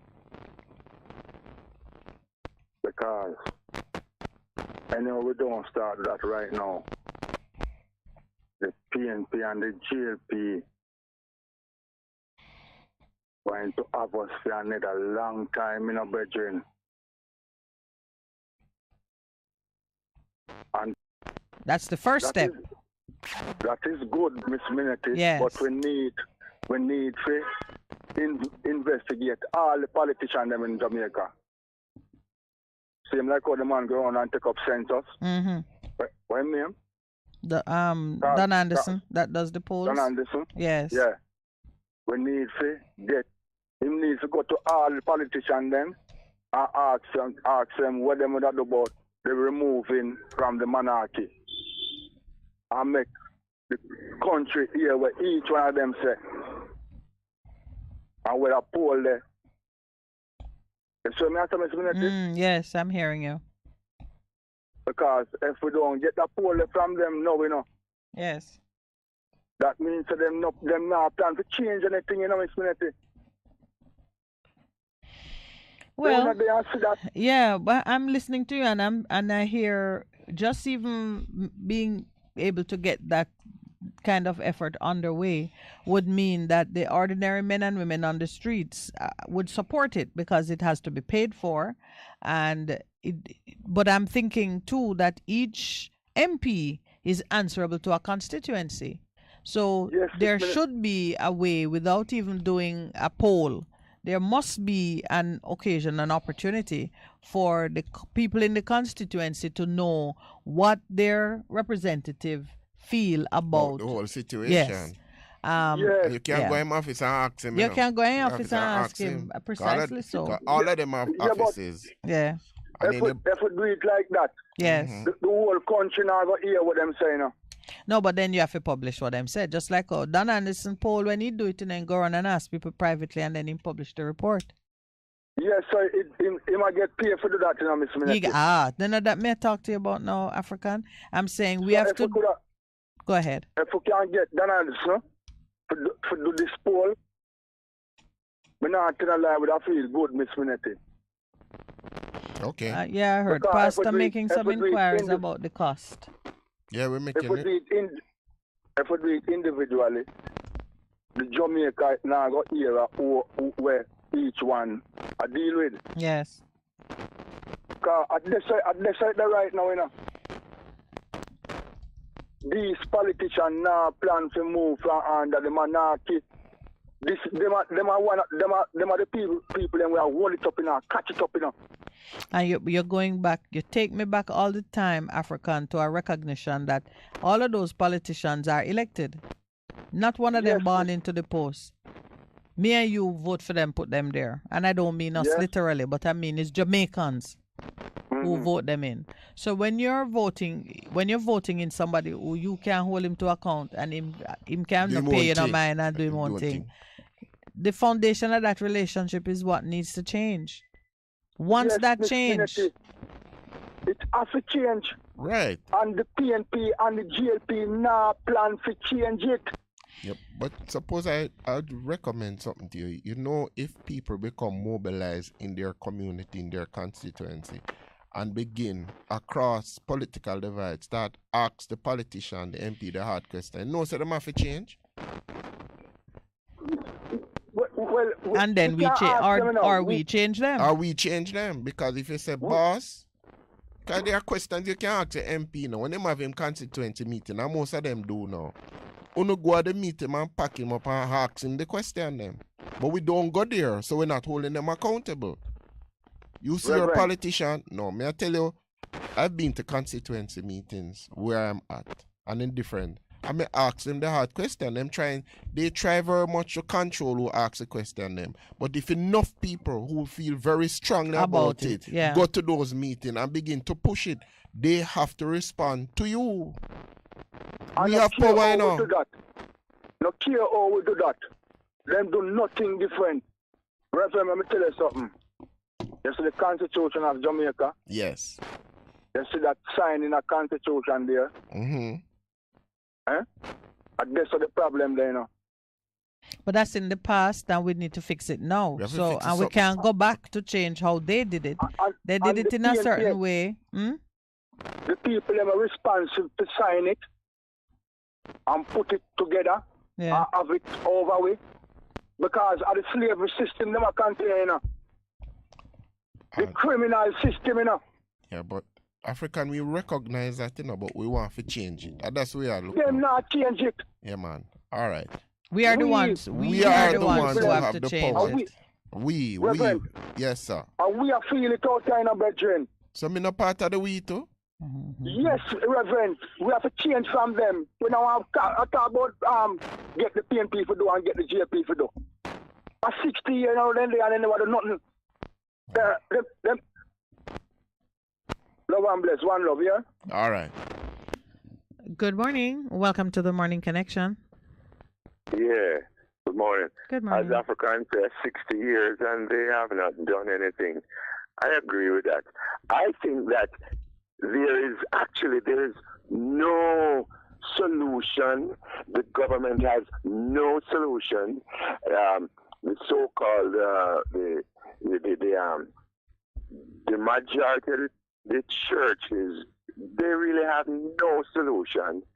And the people, a lot of the people have an idea of what is to be done, but the people are discouraged from thinking that way. The right way, the solution. Yes. The people are discouraged.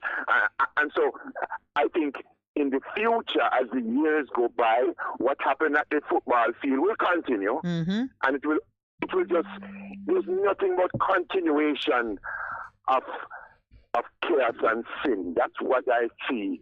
And it's not because there is no solution in it. There is, but the solution is rejected. Yeah, and it's one of the reasons we're starting the conversation about how do you move when you see that kind of, because the end run of it is to keep people terrified and frozen, so you can't move to help yourself. But if you accept that you have a sober mind and let that sober mind rise and take control, you can think your way through the different challenges. And somebody who's just using naked violence, I mean, you know, I won't say what came to mind, but carry on. It's natural. Human beings want to defend themselves. It's natural.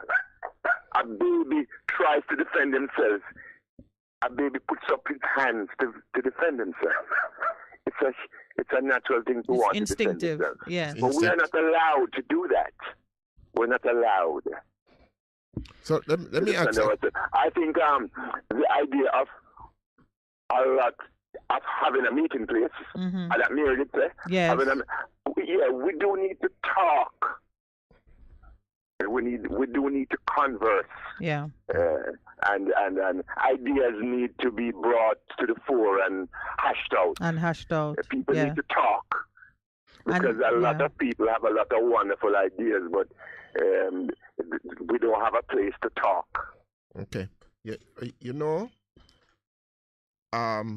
Malvern, some of us have been in struggles, and it is interesting how something happens spontaneously and the leadership comes out of it in terms of what needs to happen. I believe personally we are at that tipping point in Jamaica where something is going to happen spontaneously, and we are saying it won't be anything violent, but leadership is going to come, because I believe very strongly in the common sense wisdom of our Jamaican people in terms of coming up with solutions that's going to change it.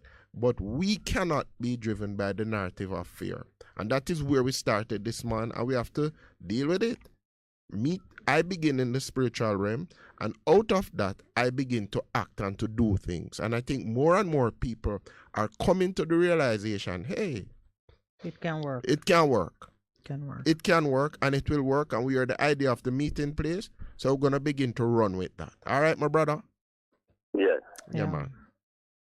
Yeah, man. All right. Good. Thank you very much. I tell you, it has me so thoughtful this morning, the response that we're getting. This recognition now that we have to reason our way and think our way. Anyway, we have a caller. Good morning. Welcome. Hello, good morning. Good morning. Good morning. Yeah, I hear them keep talking that them want to move the Queen and the King, you know. Yes. But Jamaica really can't stand up on it, have anything to live off, you know. The Jamaica can't do what? Jamaica can't stand up on its own and have anything to live after. What do you think, how do you think the Queen and the King are supporting us, helping us to stand on our own? No, because if the money not coming here, Jamaica can't survive. There's no money coming here from the Queen. No, man, remember people keep coming here so we can buy things overseas. The what? That Jamaica can live off. Tell me what is it you think is coming here from the Queen? No, man, the Queen money coming here, spending here, so we can buy exchange it for big stuff, so we can, when they come here, we can live off. But that's not true. That don't work. Where you get that from? Yeah, how you think it is coming here? Give me an example. Give me an example of what you call the Queen's money coming here. Man, we need the pound and the US so we can buy iron. Yeah, but but we only. That's not how it works. That's not how it works. We have to foreign exchange. We have to earn foreign exchange through tourism or export of products, and we would continue to do that. It's not a gift. No, but if the Queen cut me off, or the US cut me off, Jamaica think. No, the Queen already cut us off, and we're not anchored to the US. What I'm keep saying that yes. But for them because they know we have to live off of them, you know. They know we have to live off of them. No, that's not true, my brother. If that is the concept you have, then we need to examine it a little more closely and be sure that we're all we're understanding. Trade and commerce happens. Yes. Well, just because I think we live off of it. Jamaica has to live off of it. Where we can say to the Queen and the King. We don't have nothing to live off of. So we can say, Jamaica, everything keep fighting to go there to make a dollar to come back to Jamaica to better themselves, you know. And we already know that, you know. But that's No, not different. that is not how it is. I wish I could explain it in this environment for you, but There's too much people migrate going to England and America. If them could do better, they would stay in their own country and build it. But that's that's different from the point that you have raised. People around the world, hold on, man. People around the world migrate to where they see better opportunities. People in the US migrate to other countries and people don't even recognize that. People from the US migrate to Jamaica and so on. So that's a different thing. But what you're saying... People go anywhere in the country where them can make better of themselves, man. All right. If a man want to run go to England or America, anywhere now. have you ever wanted to migrate? Have you ever wanted to go somewhere else to live? No, I don't really want to do it, but to Jamaica get stuff, you have to do it. Oh, so you're going to be migrating? To Jamaica get so tough. Yes. You have to go make better, even if you go to England, try and work some point to come back and build up yourself and your family. You can't do it in Jamaica. That's what I'm trying to tell you. You cannot do that in Jamaica. Well, many Jamaicans would disagree with you. In fact, almost 3 million Jamaicans would disagree with you because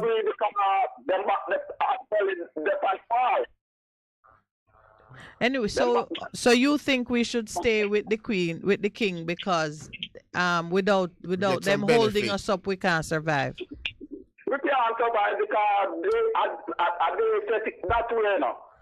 That we keep running to them, you know. All right, my brother, we're running out of time with the call, so thank you for sharing with us. But I do hope you get some more information so you can be more confident about the move towards independence. It is necessary. If we could do better, we tell them back up long time.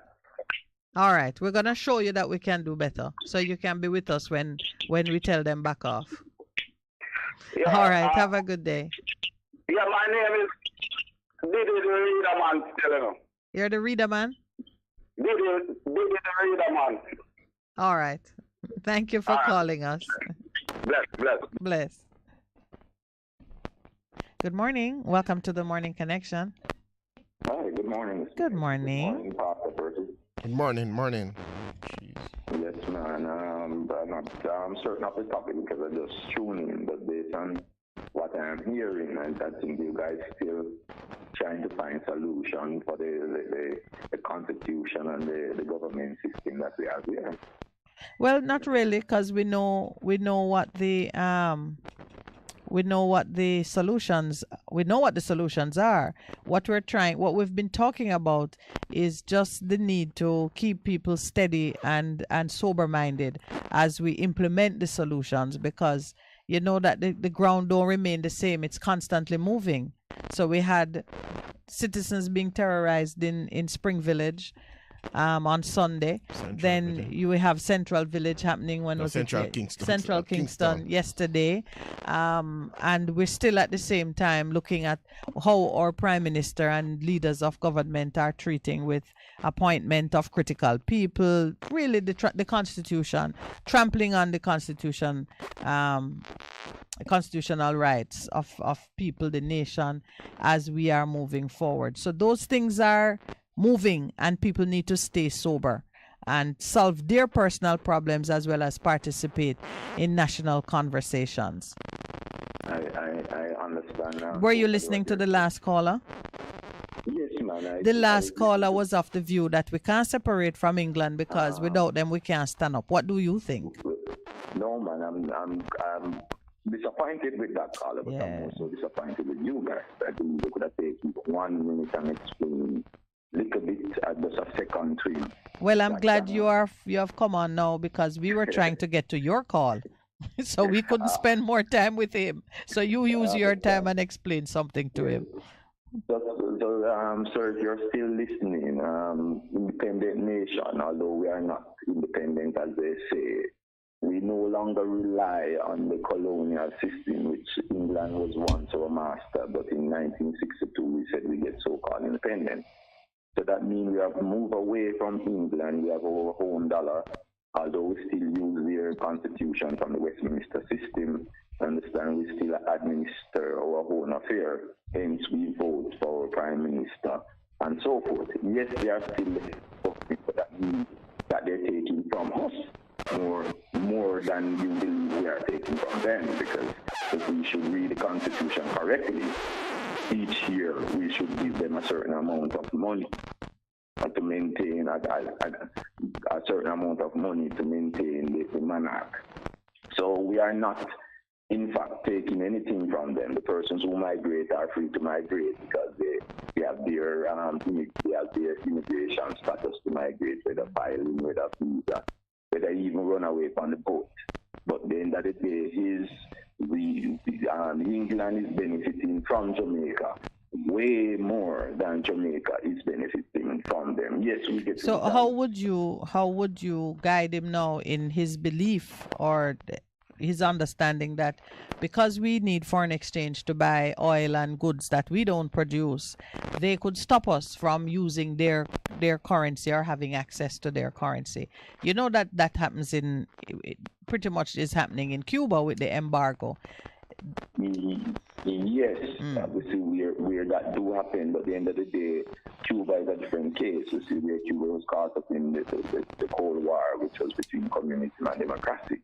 So in Cuba, the Western nations who are democratically driven are ruled by voting, because I don't want to use words that everybody can understand. The countries that rule by voting in their presidents or prime ministers, these countries are called democratic countries. They are the ones who are ruled based off of sometimes hereditary, meaning from one person to the next, like how the Queen stepped down and nobody vote for Charles, just move on to him. Countries like Cuba have a constitution like that. Sometimes Russia do implement a voting system, but they're still communist to the most extent, in which the state a single party system where we have two parties. But I think it is important to maybe just emphasize that when you sever that kind of relationship where you are pledging allegiance to the crown and you are now independent in the form of a republic, or if you want to go by way of a single party style democracy, it does not mean that you have terminated all relationship, because now all the countries of the world are aligned based on either similar politics, meaning you are all democratic, or you are progressive, or you're liberal, or you're communist. There are now treaties and foreign policy agreements which put people in certain blocks so you can trade and be in alignment with each other and be friendly. You now become an ally, an equal, instead of some kind of, stepchild or near relation. It's important for Jamaicans to understand that severing that relationship don't mean that there's an end to, friendly alliances. All right, my brother, we're at the 9:31 mark.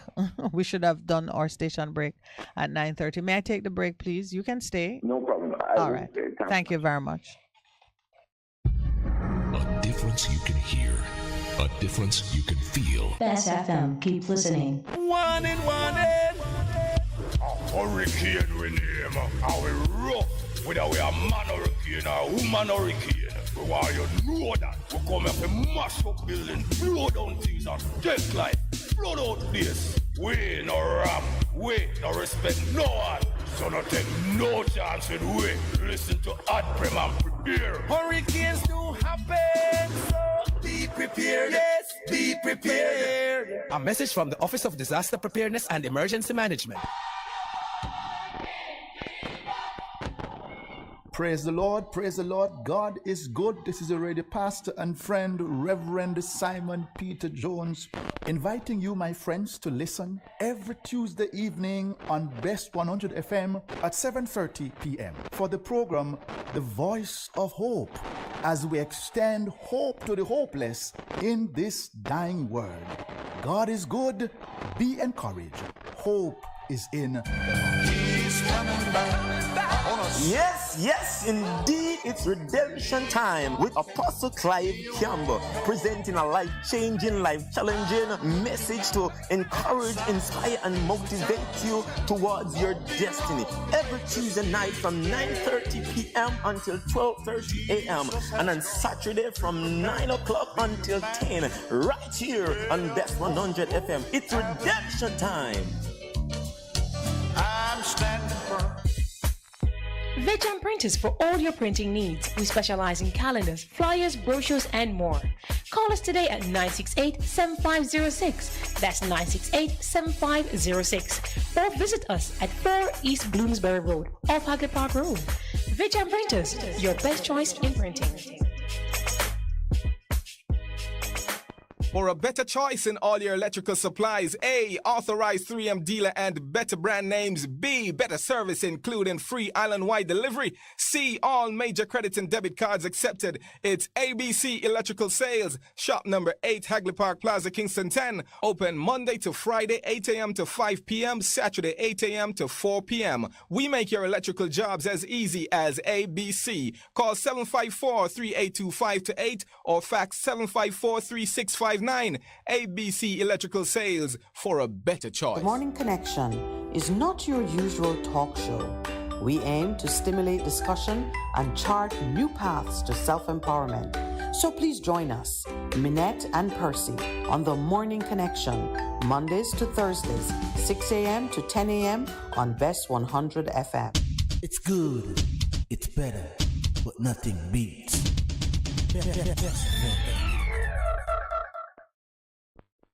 Welcome back, caller. How are you? Yes, sir, Pastor Percy. All right. I So don't want to take up all the time. Oh, So okay. let us speak. Go ahead. I want to speed up with my personal views now because all I said before was just a fact. Oh, go ahead. We have another person waiting behind you. All right. After colonialism, there's a thing called neo-colonialism, which is led by globalization. And I come on here and talk to you guys all the time. You might not pick up because I was. I pick up the voice, man. Wonderful. So, the globalist international corporation, they are the ones who are now running the world. Hence, I will say it again, Andrew and those in parliament are puppets. Not just local governments, all the governments over the world are now puppets. They are being led by international corporations who control the money of the world. And these corporations dictate to the world. A perfect example of this, there is a few road patches that are done by the government of Jamaica, but when there is massive road work to be done, or a new road to be laid out, or a new school to be built, these schools are either built by the international IMF, International Monetary Bank, World Bank, I can go on and on, UNESCO. These people control the world by virtue of international alliances. So as such, we will continue to be here and complain upon what the government do, because the government know that they can't do much, so they just try and help themselves and their friends. Perfect example. My silence is not because I agree with your assessment, whether it is being descriptive or analytical, but I do want you to make the point because so. I know, because of time. Yes, go ahead and make the point. Yes. So one perfect example: one prime minister raised his pay so that until he dies, he will get an higher salary until death. So he's trying to look out for himself. Others are trying to look out for friends and family.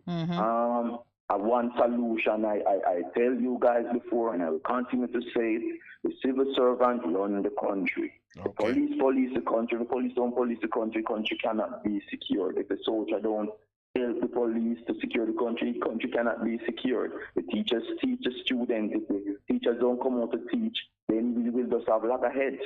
What I'm saying here, tax office and custom collect the taxes. What I'm telling you guys, if we do not empower the civil servant to hold the government accountable, Jamaica will be in this state for a long time. And how do we do that? Teachers are no paying. Teachers are not paying teachers. Tax office is not paying tax office. Custom is not paying custom. If we decide, if civil servants decide amongst themselves, teachers decide amongst themselves that your starting salary should be 300,000. The simple. Pay yourself the 300,000. You guys paying yourself. The central government not paying anybody really anymore. So you guys pay yourself the 300,000. Can the government arrest 2,300 or 3,000 teachers? No. Interesting. So at the end of the day, is the civil service or organization of Jamaica have to make a stand for the country and for the benefit of the people. Thank you. Thank you. All right. Okay. Wonderful. Mm-hmm. Good morning. Welcome to the Morning Connection. Good morning. Good morning, Cruz. You know, because your home is so much credit, make me a whole. That's why I never stop and check me. But it's all right. Sir, your memory too long. Did you watch the news last night? TVJ News? Some of it. Which part are you? PJ Patterson, the ex-prime minister. Yes. He mentioned something about Rottenwood. Yes, a house of Rottenwood cannot stand. So who was he talking? Was it his party or the other party? What do you think? I don't think he was talking his own party. But nobody not going to call their. But nobody gonna call their own house rotten, even if it is. I don't think he was speaking of his own either.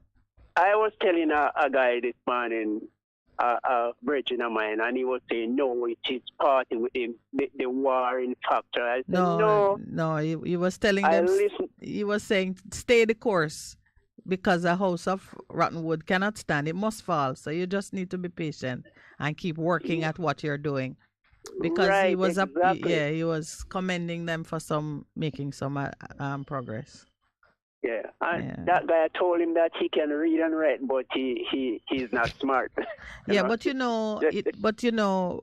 if someone were to just isolate that one comment and don't put it in a context, so people could misunderstand it. That's why. Which is what happened with misinformation and disinformation. And that's why leaders who, when you have speech writers, they don't write things for you that people can break down and use it to. That going to make its way into a campaign song. You know, Miss Minett. Yes. I don't believe any leader should have anyone writing their speech. Okay. Well, the best speech writers are editors.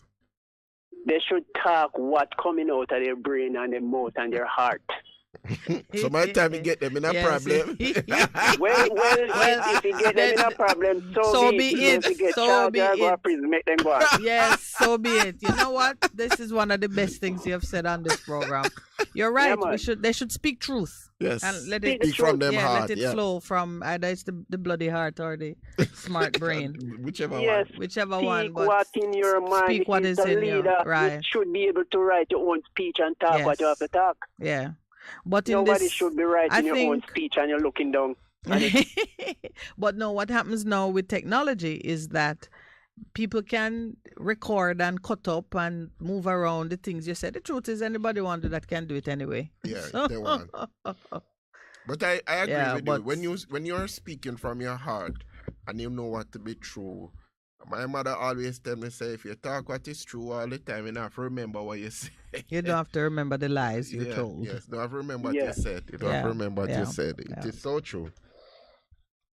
Absolutely. All right, my brother. Thank you so much. And Miss Smith, yes. Hello to good morning, Eden. Miss Eden sending a wave. She sent a wave. I know she's there. Yes. All right, then. All right. Have a great day. Thank you, too. And we're at that point. Producer, your mic is open. We have another call. Good morning. Welcome. Morning, caller. Welcome. You know, that's a very interesting comment. Which one? Speak from the heart. Yeah. Yeah. Good morning. Welcome. Good morning. Good morning. Yes. Good morning. Yes. I'm Lorna. Hello, Miss Lorna. I called a couple months ago and spoke to, what's her name again? The MC. Oh. And she said she would have called me back. The blind lady, she said she would have called me back. Oh, you spoke to Miss Eden. Mm-hmm. Right. All right, tell me what is happening now. I spoke with her about my issue that I have with water problem. I don't have any water, and the part program thing, what I was on, and it took me off. She said she would have called me, but I haven't heard anything, so I'm calling back to find out what's up, you know? Well, the first thing is, it's my responsibility to follow up with what is happening to Pat, and I've been checking with them. I never got any information as yet in regards to that. But the other thing that we had, because I had all of the information, we talk about not having water, which is NWC, or is it what? NWC? NWC, all right. Yeah. What happened? I owe them some money and they cut off my water from last year. Okay. October. I went there and the gentleman said I should pay 100,000, which I don't have and still don't have. And I, sorry. And I had spoken to one of them a couple of months ago and was saying that if I bring in 25,000, is it possible I could, the gentleman said, no, I have to carry the whole 100,000. Okay. Which I don't really have. Okay, so, okay. All right. So the part one is what we need to follow up because you are blind and you're elderly. That's correct. I've been going there, you know, but they said they would send somebody to investigate. Social worker. Okay. But I haven't seen any social worker come in. All right, Miss And I've Lorna. been there 3 times. Miss Lorna. Yeah? I'm sorry that we were not timely in getting back to you. That is regrettable. But as you can see, some follow-up was being done. I think, though, that it's best that we speak with you offline. So don't hang up. We need to wrap up our program. And the things that are happening to you are best dealt with privately. And I know that Pastor had he had some idea on how you could be assisted. Maybe it hasn't moved as fast as we would like, but he had a very good idea on how you could be assisted. So hold on for me, please. Or I know we have your number because Eden mentioned you quite recently. I think Lady Love or someone brought your name up on the program. And your information we still have your information, so we can call you back. Don't waste your credit. Hang up. We're going to call you back after the program. We have like 15 minutes. We need to do a wrap up and go. All right, Miss Lorna? Yes. Thank you so much. All right. That's it. There are no more calls. All right. So we can do a wrap up for the morning. It was the bridge over troubled waters and the necessity for us to recognize that there are strategies that can tide us through this rough passage. That was very much in my spirit this morning. I hear the cry that we need to get that place. It's almost like the Elders' Council. That place where we can sit, talk through the ideas, look at what is happening, and take some practical decisions on what we need to do. I love it that everyone is recognizing that there is a need for us to be God-centered in our approach, to apply the right principles. Whatever role we can play in it, I hear a willingness on Pastor's side. I see the producer shaking his head that there is something for the Morning Connection to do beyond just these couple of hours that we are with you in the morning. So we have things to talk about, to think about. We say here and we recognize that there is no assignment that our Creator gives us for which He doesn't make provision. So if this is truly our assignment, the provision is there. What say you, sir? No, it's very interesting morning, as usual, varying views on the topics of the morning. One of the things that came across to me is the fact that persons are not so clear as to what independence means. You know, there's independence and there's interdependence. Of course, when we talk about independence, we talk about, how we govern. The political arrangements under which we govern. Exactly. Yeah. But then interdependence is another matter.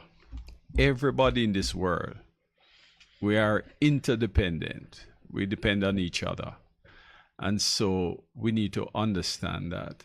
It is important that people understand the issues clearly, because a lot of times we get very emotional about the things that affect us.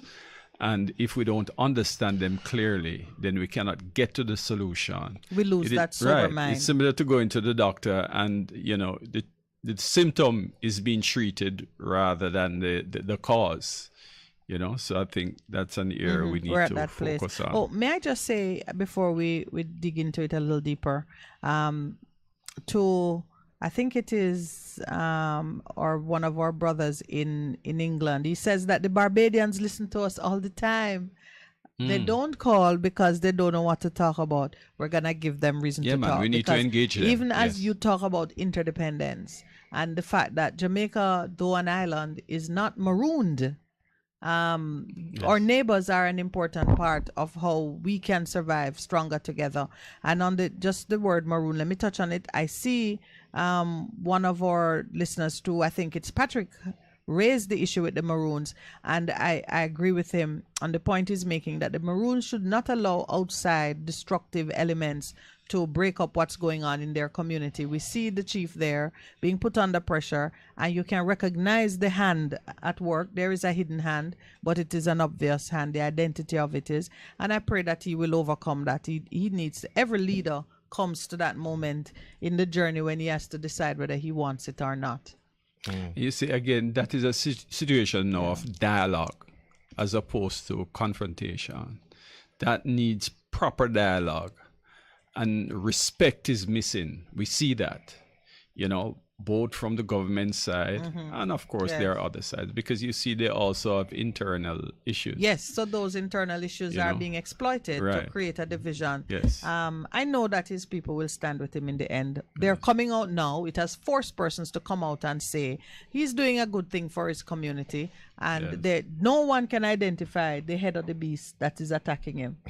That's easily identified, but you know, as we no, meaning on paper, no one is stepping forward and saying, you know, it's me, Lowell, it's me, Minett, it's me. No. Some spiritual insight. He needs it. Yes, he does. Spiritual, but he has access. You know, he just needs to use it. So as we've spoken about bridge over troubled waters, as we close, in a narrative of fear, unadulterated fear, I hear the word of scripture coming to us. God has not given us a spirit of fear, but of love. Love conquereth everything.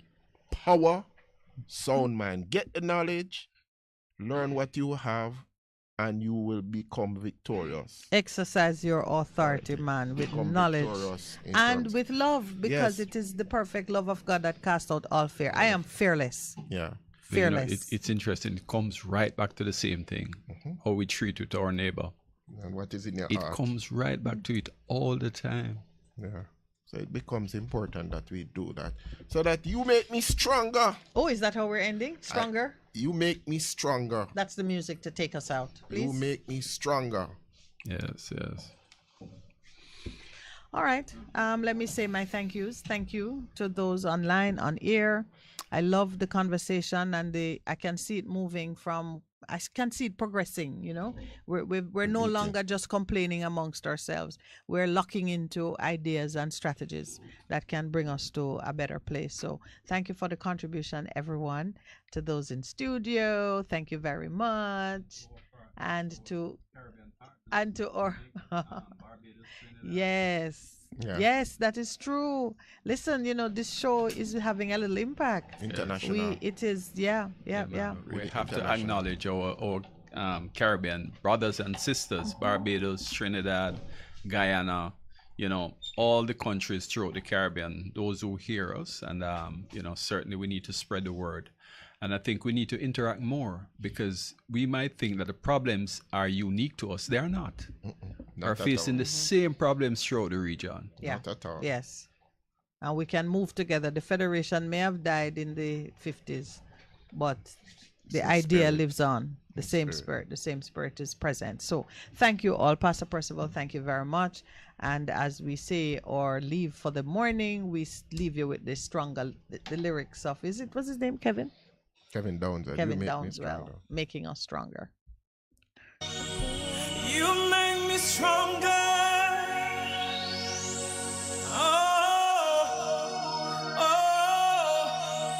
You make me stronger.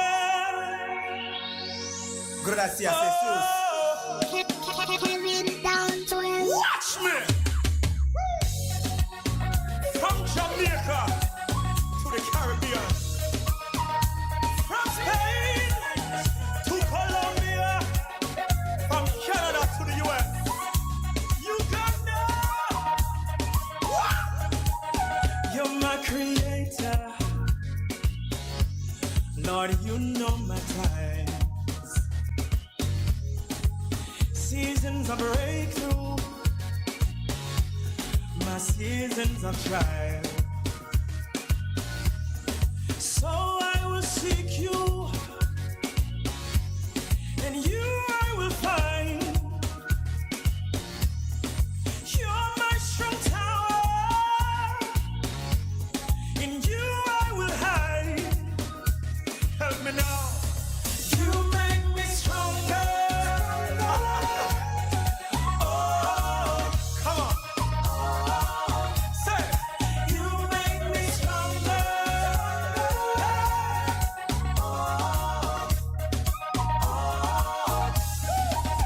I lift my spirit. Lord, I'll take your hand. You fix my focus. No, I know who I am. Sing that song. I used to run from battles, but you made me strong. Jesus, God strong and mighty. Woo! I am that I am. Help me say, you make me stronger. Anybody could have been dead, but you're still here. Say you make me stronger. Lift your voice. Sing it again. Say you make me stronger. For the things that you've been through, you could have been dead. You could have been walking on the street. But God has been good. He's a keeper. Puerto Rico, ¿cómo estás? We're gonna go down to Honduras, El Salvador, Colombia, Bolivia, Venezuela. We're gonna sing the song in Espanol. You ready? Help me. Woo! Usted me hace más fuerte.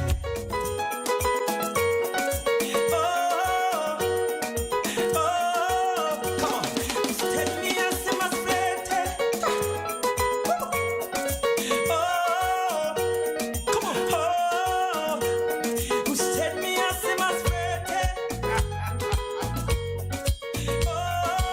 Gracias, Jesús. Uno. Usted me hace más fuerte. Gracias, Jesús. Back to Jamaica. You make me stronger. Let me see the one that will. Help me say, you make me stronger. Let me see the hand them go up. If you know you could have been bitter, but God made you. You make me stronger. Come on.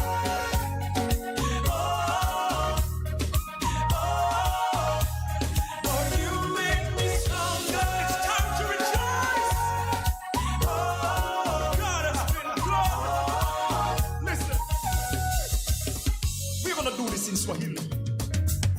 Yeah. We're gonna go down to Mozambique, Malawi, Rwanda, Burundi, Zambia. We're gonna do this in Swahili. Yesu ufanya mimi nguvu.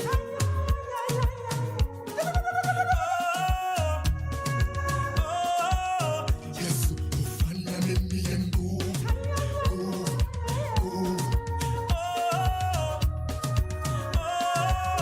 Yesu ufanya mimi nguvu.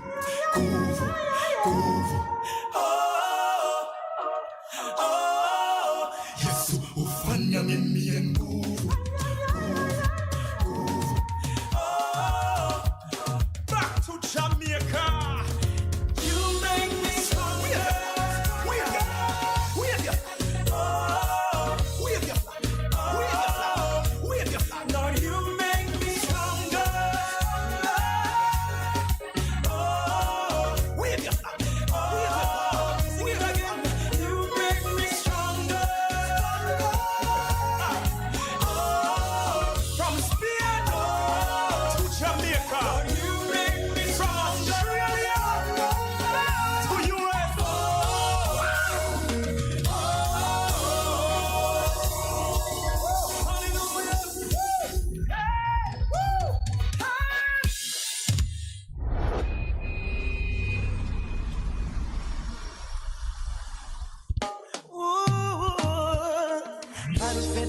ya.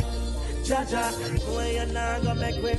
Suffer, enemies trying them up here. Scatter and batter and flatter. Protect my people, Jah. No let them get caught in the crossfire. Protect my nation, Jah. Cause we no want me no land to no slaughter. Protect my people, Jah. A Babylon start this wildfire. Protect my nation, Jah. Hey, protect my nation, Jah. Downtown and on real ground, you know. Holy potential trouble surround. Marcus prophesy, head I go roll.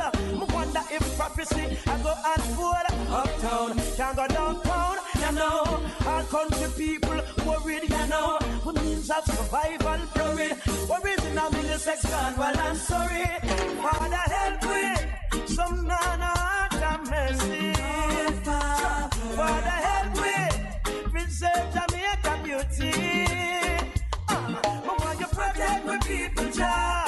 No make them get caught in the crossfire. Protect the nation, Jah. Hey, protect my people, Jah. Hey, look at the youth, them, watch them. Can the beast have a system to trap them? The police and the dogs are your children. And you alone have authority to judge them. Could I go suffer for bad? The place I go mad. Don't make it get bad like over Baghdad. When politics fail and religion fail, and most I alone we hail. Protect your people, Jah. Now make them get caught in the crossfire. Protect my people, Jah. Cause we know I'm in a land to no slaughter. Protect your people, Jah. A Babylon start this wildfire. Protect your people, Jah. Protect your people, Jah. I tell a town and I be a ground, you know. Holy potential trouble surround. Marcus prophesy, head I go roll. Me wonder if I know prophecy I unfold. Uptown, can't go downtown, you know. All country people, the worried, you know. When means of survival, worried. Worries in a millisex plan, well I'm sorry. Father help me, some nana have mercy. If most I help me, preserve Jamaica beauty. But why you protect your people, Jah? Now make them get caught in the crossfire. Protect your nation, Jah. A Babylon start this wildfire. Protect your people, Jah. Cause they don't know what them doing. Protect your people, Jah. My will be a Jah. Confident in you, Jah. Where you not gonna make way. Suffer, enemies find them up in. Scatter and batter and flatter. You're simply the best. All the rest.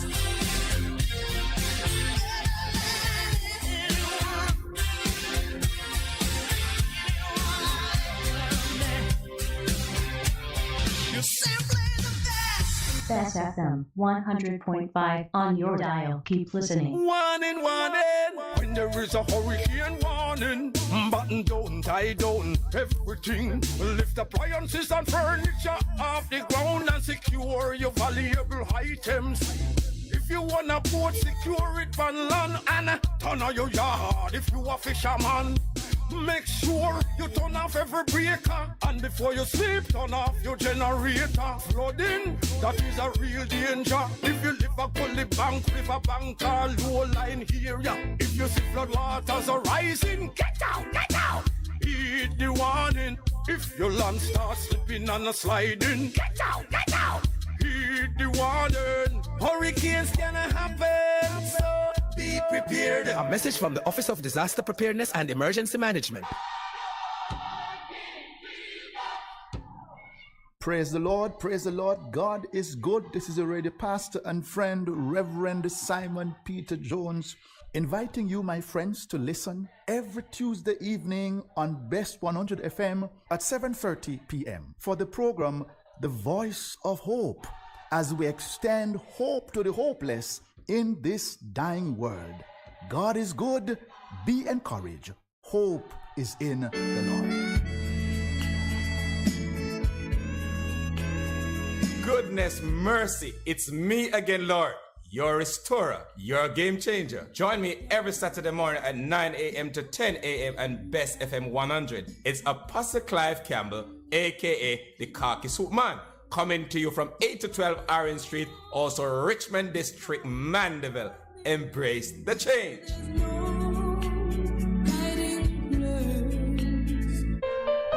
We, the people of Jamaica, are tired of the corrupt system. We're tired of the promises and we want real change now. It's time to make our voices heard.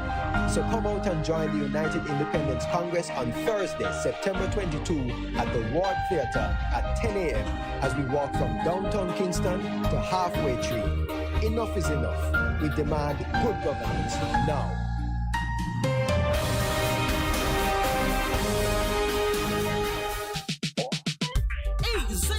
Not your hearts be troubled, just believe in God Almighty and daily renew the mind. As we live in this time when fake is more valued than real, lies prefer to truth, the unnatural put above the natural. This is Lady Donna, aka Dr. D. Don, with a new song, Almighty Jah, encouraging your people to keep the faith. God will make a way. Get your copy today. It's on all digital platforms. Lady Donna Official on Instagram, Facebook, AsujaRecords.com. For bookings, Asuja Record label at Gmail. Almighty Jah! Hey, what's up? It's your girl, Lady Lee, the Queen of the South, and I'm inviting you all to trailblaze with me on the best of the best radio station, the Bess100 FM, Mondays through Thursdays, 2 to 5 p.m. You can't afford to miss it on your airwaves. Yes, trailblaze with Lady Lee right here, Mondays to Thursdays, 2 to 5 p.m. on the best of the best, Bess100 FM. Mwah. What should a taxi service do for you? On-Time Taxi Service is more than just a ride to the other side of town. They offer clean and spacious vehicles, reliable service, and promise to always look out for their customers. They'll come when you call and take you where you want to go on time. From anywhere at all. You can call us at 926-3866. We are something special on the road. Half a tree. 100, 200. Ready, mama? Ready. Is this the confusion you feel when trying to work your way through medical systems in Jamaica? Try a dose of Ask Dr. Mary every Thursday at 5 to 6 p.m. Let Dr. Mary help you understand your medical problems and bring you to a calmer place.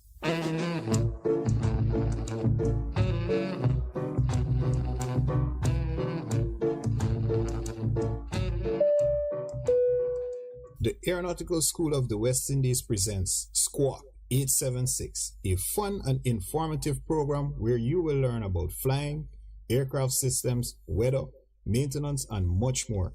Tune in to Bess100 FM this and every Wednesday at 5 p.m. to 6 p.m.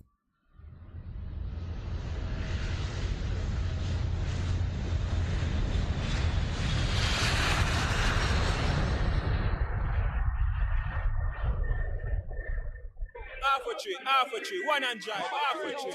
Bossy, how we do I take taxi star? Jano, I want to tell you, say, 2 months now, my transmission mash up, and I check everybody and can't hear nothing positive. Yeah, hear me? Yeah, waste all that time I shop around and never call the experts. Winters Auto have them. Them have over 35 years of experience and them diagnose the problem and get back your transmission brand new. For them service excellent and efficient. Trust me, man. Yeah, hear me? Call them at 929-7040 or go to them at 106 Maxfield Avenue, Kingston 13 and talk directly to the boss. Just tell them I'm me send you. You big star. Yeah, man. Respect my boss. I try calling him because trust me. Auto Spares and Repairs, good afternoon. What a relief. For a better choice in all your electrical supplies, A, authorized 3M dealer and better brand names. B, better service including free island-wide delivery. C, all major credit and debit cards accepted. It's ABC Electrical Sales. Shop number 8, Hagley Park Plaza, Kingston 10. Open Monday to Friday, 8 a.m. to 5 p.m. Saturday, 8 a.m. to 4 p.m. We make your electrical jobs as easy as ABC. Call 754-382-528 or fax 754-3659. ABC Electrical Sales for a better choice.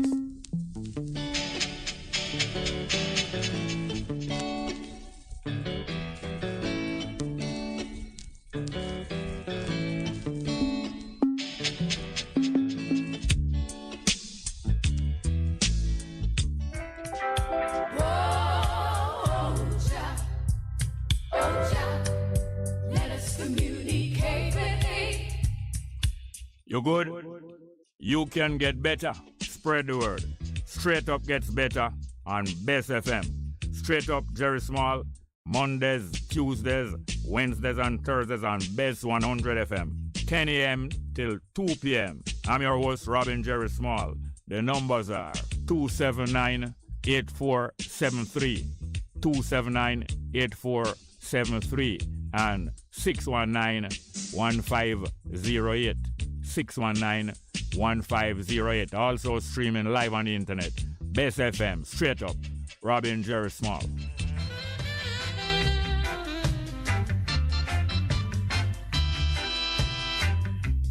If you got to feel it, you got to be clean. You got to make it straight, you can't be lean. Share the joys togetherness can bring. To the true soul, you just have to cling. And then you will feel it, you feel the soul inside of you.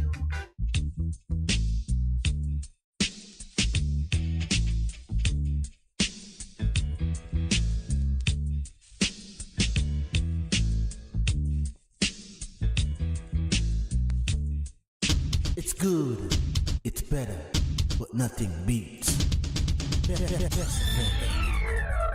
The views, opinions, or statements which are expressed on the following program are not necessarily those of Bess100 FM.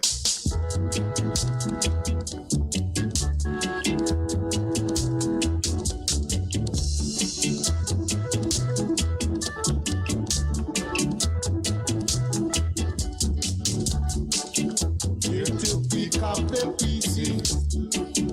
Here to pick up the pieces. Here to pick up the pieces.